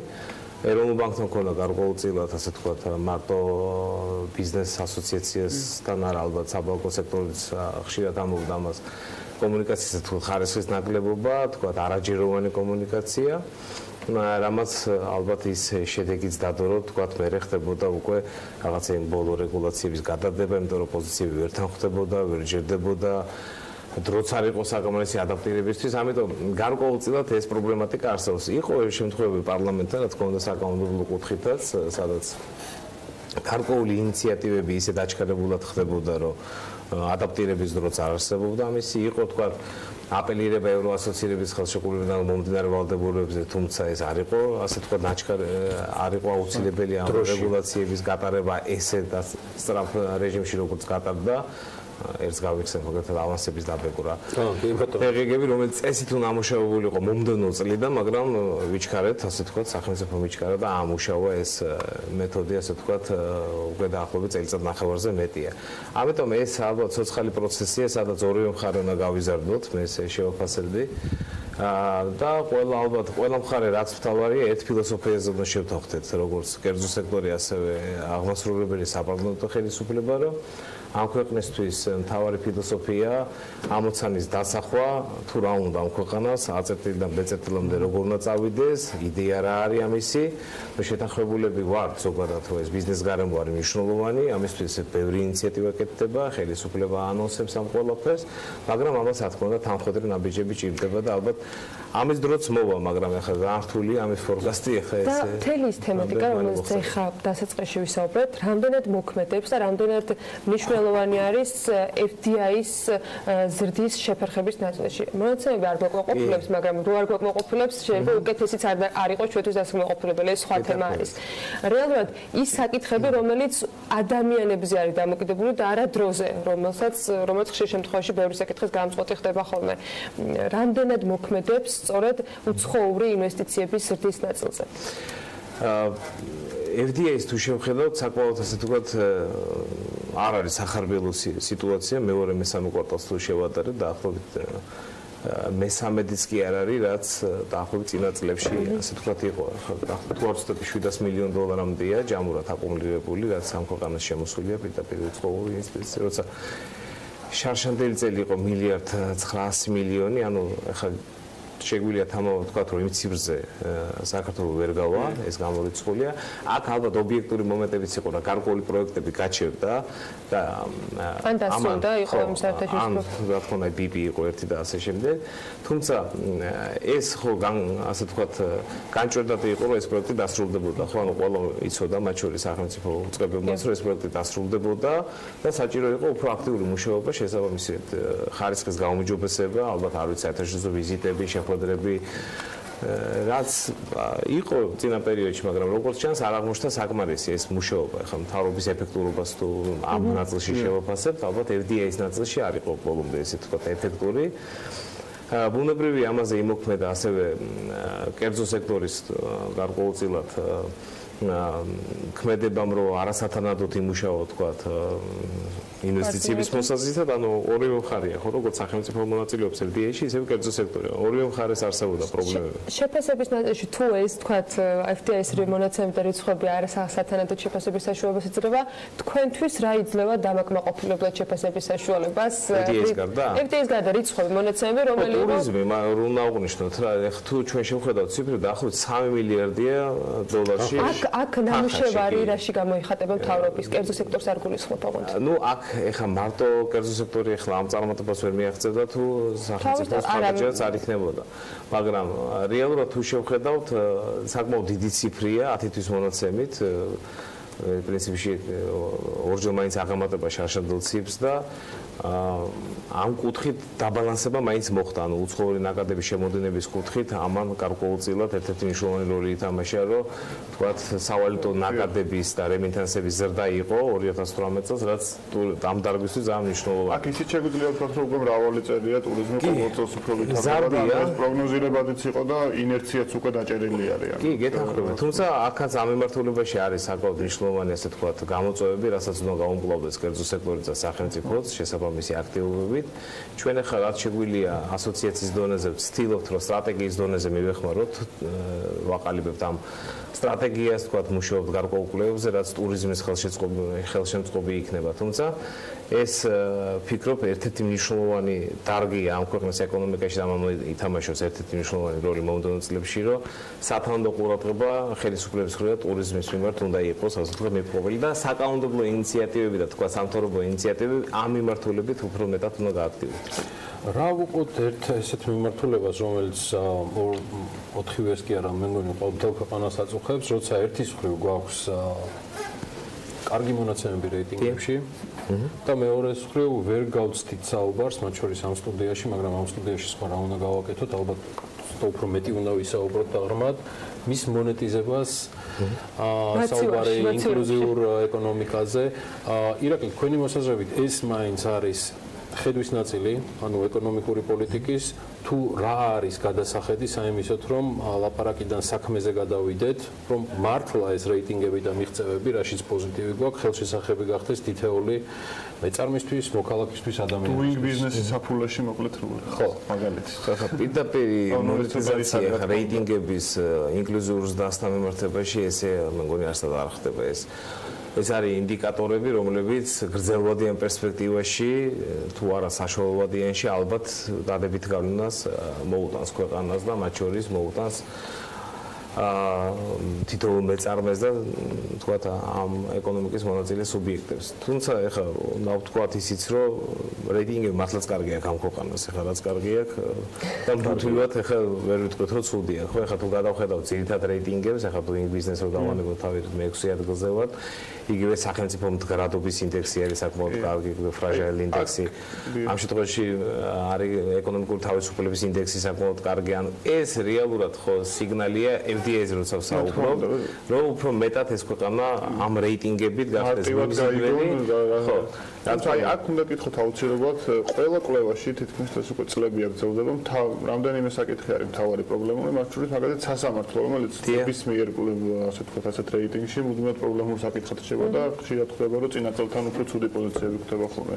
აი ეს და სხვა მიმართულებები, როდესაც არ სწორდება, რამდენად შეიძლება ეს დიდი პრობლემის და ბარიერის გამომწვევი იყოს, და სასამართლო არ არის უბრალო ამბავი, ხო? კი, გეთანხმებით, ეს ასე ვთქვათ, აღიარებული პრობლემაა და ამაზე ჩვენ არაერთხელ საუბრობთ, რომ სასამართლო სისტემა რაღაცნაირად ვერ გამოვიდა იმ პრობლემებისგან, რა პრობლემებშიც არსებობს. ეს არ ეხება მხოლოდ თქვათ სამოქალაქო დავების განხილვას, ეს კიდე სხვა თემა, რომელიც ახ ჩვენი ასე ვთქვათ მანდატის გარეთ არის, მაგრამ ბიზნეს დავების ნაწილში ეს სერიოზული პრობლემაა, გაჭიანური დავები, თქვათ გაუგებარი გადაწყვეტილებები, თქვათ კომპეტენციის ნაკლებობა, რასაც ახ ჩვენ ყოველდღიურად რიგი საკითხები და მან ზუსტად შეგვიძლია ვთქვათ, რომ ინდექსი არც თუ ისე კარგია, ხო? ანუ მან უარყოფითია, მაგრამ ერთ-ერთი ალბათ ხელშეშლილი ფაქტორი FDI-ის ნაწილში და ზოგადად ესე ვთქვათ ეკონომიკური აქტივობის ასე ვთქვათ შეფერხების ნაწილში და მოტივატორად შეიძლება სასამართლო სისტემა აღვიქვათ. შეიძლება კი არა ეგრეც არის. მე პრინციპში აი იმათ რიგს მივეკუთვნები, ვინც სასამართლოს რეფორმას ყველაზე დიდ ეკონომიკურ რეფორმად მიიჩნევენ და მგონი ძალიან ნელი ნაბიჯებით ვითარდებით ამ კუთხით და მე ვფიქრობ, რომ აი აქ ზუსტად ხელისუფლების პოლიტიკური ნება აუცილებელია, რომ გამოვლინდეს, რომ დაინახოს კერძო სექტორმაც, რომ აი ამის რეალურად როგორც გამოწვევის ასე მოგვარების რეალური სურვილის და ძალაც გააჩნია. ეს იქნება ალბათ ერთ-ერთი ყველაზე მნიშვნელოვანი პოზიტიური ნაბიჯი კერძო სექტორისთვის და უცხოური ინვესტორების. და ალბათ რჩება ერთ-ერთი მთავარ გამოწვევა 2019 წელს. კი, დანამდვილებით შეიძლება ითქვას, რომ 2019 წელს ეს იქნება ერთ-ერთი აქტიური სამუშაო ხელისუფლების მიმართ. კიდევ რა იქნება დღევანდელი გადმოსახედიდან 2019-თვის ის რეფორმა, სიახლე, ინიციატივა, ცვლილება, კანონმდებლობა, რაც გინდათ ის დავარქვათ, რომელიც თქვენი ამ 2018-ის და წინა წლებისგან გადმოსახედიდან ჭირდება დღეს ბიზნესს იმისთვის, რომ იყოს უკეთესი შედეგები. რეიტინგები ავიღოთ, შედეგები ავიღოთ, სტატისტიკა ავიღოთ, ყველა მიმართულებით. ამ მიმართულებით ერთ-ერთი მნიშვნელოვანი იქნება ზოგადად ეს, რაც მე ვთქვი, რომ ერთიანი ფილოსოფიაზე შეთანხმება, რაც ყველაზე მნიშვნელოვანი იქნება. ხა ამ მიმართულებით ჩვენ ძალიან აქტიურად ვიმუშავებთ პარლამენტთან, ჩვენ მივიღეთ ეს გადაწყვეტილება, რომ საპარლამენტო მართლობასთან გარკვეულ ნაბიჯებს გადავდგამთ, შეიძლება რაღაცა გარკვეული ასე ვთქვათ მექანიზმი მოვუძებნოთ, რომ ჩვენი კომუნიკაციის ხარისხი ამ მიმართულებით გამოუჯობესდეს. მაგრამ ერთ-ერთი მნიშვნელოვანი ალბათ იქნება, რაც წელსაც პრობლემა იყო და ალბათ მოწელსაც ასე ვთქვათ ერთ-ერთი პრობლემა იქნება, ეს იქნება ბიუროკრატია ზოგადად და გადაწყვეტილების მიღება. მიღება, ხო? ხო, ანუ სამართლო ხელისუფლებასთან ერთად ცენტრალური ხელისუფლება და მუნიციპალური მმართველობაც პრობლემად რჩება და ჩვენ ხედავთ, როცა გადაწყვეტილებების მიღება პრაქტიკულად ხშირ შემთხვევაში ან ძალიან დაგვიანებულია და ეს შეფერხებებს იწვევს უკვე კონკრეტულ გადაწყვეტილებებში, ან ზოგადად გადაწყვეტილება საერთოდ არ არსებობს. ეს ბიუროკრატიის სიდიდიდან არის გამოწვეული თუ მოუქნელობიდან, თუ ორივე ელემენტი ალბათ ყველაფერი არ ბიუროკრატიის ანალიზი ალბათ ცალკე ჩასატარებელია, მე არ ვიცი ვინ შეიძლება იყოს, ვინც ამ ანალიზს სრულფასოვანს დადებს, თქვა რა შეიძლება გაკეთდეს ამ მიმართულებით. მიზნებით, მაგრამ ფაქტია, რომ ყველა კომპონენტი პრობლემატურია ბიუროკრატიაში. Forbes-ის ერთ-ერთი კვლევა შეგვიძლია შევახსენოთ მაყურებლებს, სადაც საქართველოში თუ არ ვთქვი, ორჯერ მეტი ბიუროკრატია მოდის ერთ სულ მოსახლეზე, ვიდრე იაპონიაში მაგალითად, ან კიდევ ბევრი. და ბიუროკრატიის ხარისხი ალბათ მნიშვნელოვანია, ხო? ანუ გადაწყვეტილება რომ მიიღოს ამ შემთხვევაში კონკრეტულმა ჩინოვნიკმა, მას უნდა ჰქონდეს შესაბამისი ცოდნა, გამოცდილება და კვალიფიკაცია. ხო, ისე გადაწყვეტილებას ბუნებრივად ვერ მიიღებს, სწორ გადაწყვეტილება შეიძლება გადაწყვეტილება მიიღოს, მაგრამ ახლა რამდენად ეფექტური იქნება ეს გადაწყვეტილება მეორე საკითხია. ესეც პრობლემატური საკითხია თუ შევხედავთ იმ ნაწილში, რომ კვალიფიციური კადრების ნაკლებობა ზოგადად ბიუროკრატიის ამ ნაწილში, იმიტომ რომ რეალურად ძალიან დაბალი ხელფასები უნდა ვთქვათ ესე. საჯარო სექტორში ზოგადად ესეც პრობლემაა, ჩამორჩენა და გეპი კერძო სექტორსა და საჯარო სექტორს საკმაოდ მაღალი, ესეც ასე ვთქვათ ერთ-ერთი გამოწვევა და ამ ხრივ ჩვენ პირიქით მივესალმებით, თუ კი სწორად მოხდება ამ ხელფასების გადახედვა და მართლაც რომ კვალიფიციური კადრების მიდინებას საჯარო სექტორში ხელი შეეწყობა და ეს საბოლოო ჯამში ქვეყანას გამოადგება, ხო?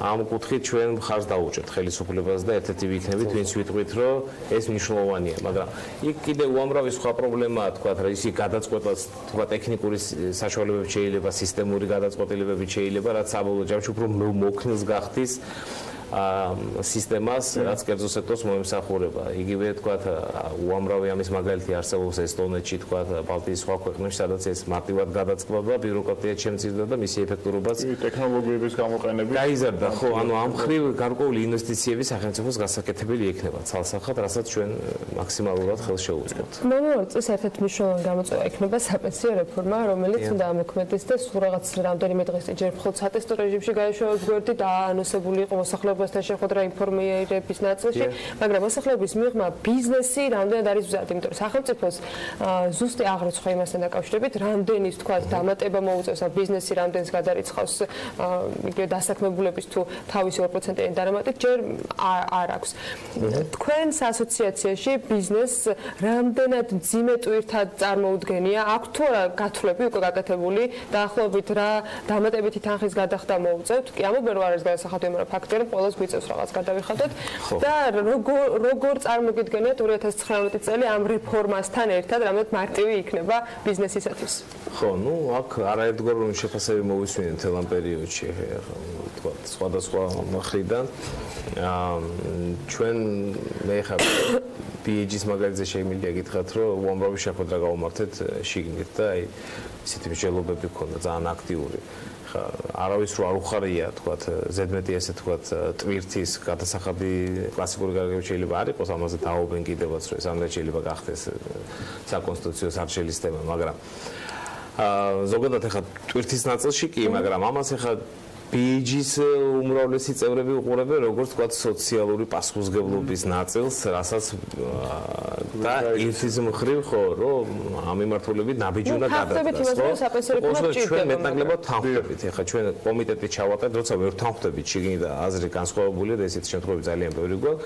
ჩვენ ესეთი ფორმატი გვაქვს კომიტეტი, პროფილური კომიტეტი, სადაც ვიწევთ ყველა წევრს და შემდეგ უკვე ხდება მანდატის მონიჭება, რომ ხარ დაუჭიროთ ამ ინიციატივას თუ არ დაუჭიროთ, ხო? პირველი მმართველობა ჩვენ ასოციაციაში არ აქვს ამ შემთხვევაში.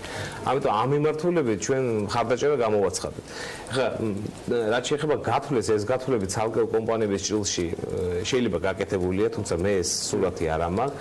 თუმცა კარგი შეკითხვა, ალბათ გასაკეთებელი იქნება ზოგადად, რამდენად მნიშვნელოვანი კონტრიბუცია იქნება ეს კერძო სექტორის მხრიდან, თქვა, დასაქმებულების მიმართ, მაგრამ საბოლოო ჯამში მე ამ რეფორმას პირადად ჩემი შეხედულება არის ესეთი, რომ მაინც გასაკეთებელს მივიჩნევ ამ ქვეყანაში რა. საბოლოო ჯამში რო შევხედოთ, ეხლა ამ საპენსიო რეფორმის ბევრი უარყოფითი, ასე თქვა, მაგალითებიც არსებობს ქვეყნებში, მაგრამ არსებობს წარმატებული მაგალითებიც. ვერ შევხედავთ ეს სალსახად ვერ ვიტყვით, რომ ეს ძალიან, ასე თქვა, ნეგატიური რეფორმა იყოს.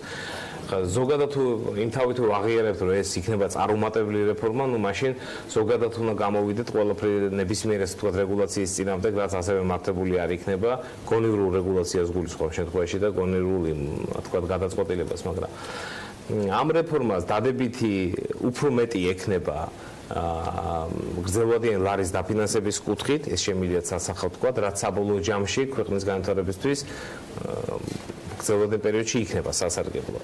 რამდენად ჩანაცვლების კოეფიციენტი ამ რეფორმიდან საკმარისი იქნება თითოეულ მოქალაქეზე, ეს კიდე ცალკე სამშობლო თემა, ანუ ეგრეთ წოდებული replacement rate, მაგრამ მეორეს მხრივ ასეთ ვთქვათ ამ გარემოში სადაც ესეთი დემოგრაფიული მდგომარეობაცა და დანაზოგების ძალიან სიმწირეა, დანაზოგების კუთხითაც სერიოზული პრობლემაა. უბრალოდ ერთ გაგიზიარებ, გვისაუბრია ამ თემაზე, მე მგონია რომ ხელისუფლებამ თავარი მოაკლო ამ რეფორმას, ეს არის მის მიმართ სანდოობის მაგაში გეთახმები, კი. სანდოობის მაღალი ხარისხი, იმიტომ რომ სხვანაირად მგონია კომუნიკაცია ამ მიმართულებით იყო ნამდვილად არასაკმარისი. და ეს ჩვენ არაერთხელ დავაფიქსირეთ, რომ ანუ ამის თქვა სოციალური კამპანიაც არ ყოფილა, ანუ ახსნა არ ყოფილა, რეგიონებში მით უმეტეს ამის შესახებ ინფორმაცია ფორსირებული ფერი დაკრავდა ამასაც, რომ აი უცბად კი, გეთანხმებით, აი მაგალითად ჩვენმა მეზობელმა აი სასოფლეს თუ ავიღებთ, თუ არ ვწდები რაღაცა 5 თუ 6 წელი მოანდომა კამპანიას, რომ აი ეს რეფორმა რა შედეგს მოუტანს, თუმცა იქ ძალიან პრობლემები დამთავრდა საბოლოო ჯამში ეს რეფორმა ესეც ვიცით. ეხლა რაღაც მეორე ტალღა ამ რეფორმის, მაგრამ საბოლოო ჯამში ეს ძალიან თუ შევაფასებ სხვა პრობლემატიკასთან ერთად კომუნიკაციის ხარისხი იყო კანონმდებლობა როგორც ესეთი შემიძლია ვთქვა რაც ჩვენ ვნახეთ და რაც უკვე ინიცირებული კი არა და უკვე დამტკიცებული და პირველი ენდზე შედის ნამდვილად არ არის ცუდი ანუ შეიცავს იმ დასავლურ გამოცდილებას რაც საუკეთესო ქვეყნებს აქვს კანონმდებლობის კუთხით ადმინისტრირებასაც შეეხება ყველაზე მთავარი იქნება ალბათ ადმინისტრირება საპენსიო რეფორმის რაც სხვა მიმართულებებთან ერთად აუცილებლად ყურადსაღები იქნება რამდენად ეფექტური იქნება ადმინისტრირება და რამდენად სწორად მოხდება ამის თუმცა ეხაც არის გარკვეული ასე ვთქვათ პრობლემები რაზეც ჩვენ ახლა ვხვდებით ფინანსთა სამინისტროს იგივე ვთქვათ საგადასახადო დაბეგვრის კუთხით არის გარკვეული გაუგებრობა მაგალითად ტექნიკური საკითხებია მაგრამ ნებისმიერი განაცემი ასე ვთქვათ კომპანიის მხრიდან დასაბეგრია 2% თუ არ არის დასაბეგრი ანუ როგორ უნდა დაიბეგროს ანუ აი ესე ტექნიკური საკითხები კვლავ მოუგვარებელი არის. თუმცა რაც კარგია რომ მუშაობთ, მე მგონი შედეგიც უნდა გქონდეს, თუ არ და საბოლოო ჯამში ხა იანვრიდანაც შესაძლებელი იქნება თქვა გარკვეულწილად ამის ადაპტირება რეალობის მხრივ. დღეს 7 დეკემბერია. თუმცა დღეს 7 დეკემბერია გეთანხმებით, ანუ და თემა არის ორი პოლიტიკურად დაპირისპირებული მათი ეკონომისტების და პარლამენტარების ჭიდილის არგუმენტების ამარა, რაც ნუ ცალსახად აზიანებს ამ რეფორმას, რომელსაც ცხადია ზოგადად მის განხორციელებაც ცალსახად ჩვენც უჭერთ ხარს. ბიზნეს ასოციაციას წარმატებულ წელს უსურვებთ, ირაკლი, ჩვენ თუ გვექნება საშუალება წლის ბოლომდე კიდევ შევიკრიბებით სხვა ბიზნეს ლიდერებთან მანამდე მადლობა ამ საუბრისთვის წარმატებები BAG-ს ირაკლი ასლანიშვილი თუ კი დარჩა ისეთი ვინც არ იცნობ საქართველოს ბიზნეს ასოციაციის აღმასრულებელი დირექტორი უსტუმრობდა პრინციპში დრო უკვე ვიდრე სარეკლამო პაუზა აღარ იქნება ჩვენთვის ამ შემთხვევაში უკვე ვიდრე სარეკლამო ბლოკი შემოვა შემდგომ უკვე პირველი საინფორმაციო სამსახური ჩაერთვება შემდგომ უკვე ანალიტიკას და ქალების ნარატივი ანალიტიკას ავტორი ელენე კვანჯილაშვილი გაუძღვება ქალების ნარატივს და შემდგომ უკვე ანალიტიკას მოკლედ დაგვაუდეთ დღეს საკმაოდ საინტერესო პარასკევი იქნება კვლავ პირველზე ჩვენ ორშაბათს შევხვდებით ერთმანეთს. დიდი მადლობა კოლეგებო. ბედნიერ უქმებს გისურვებთ.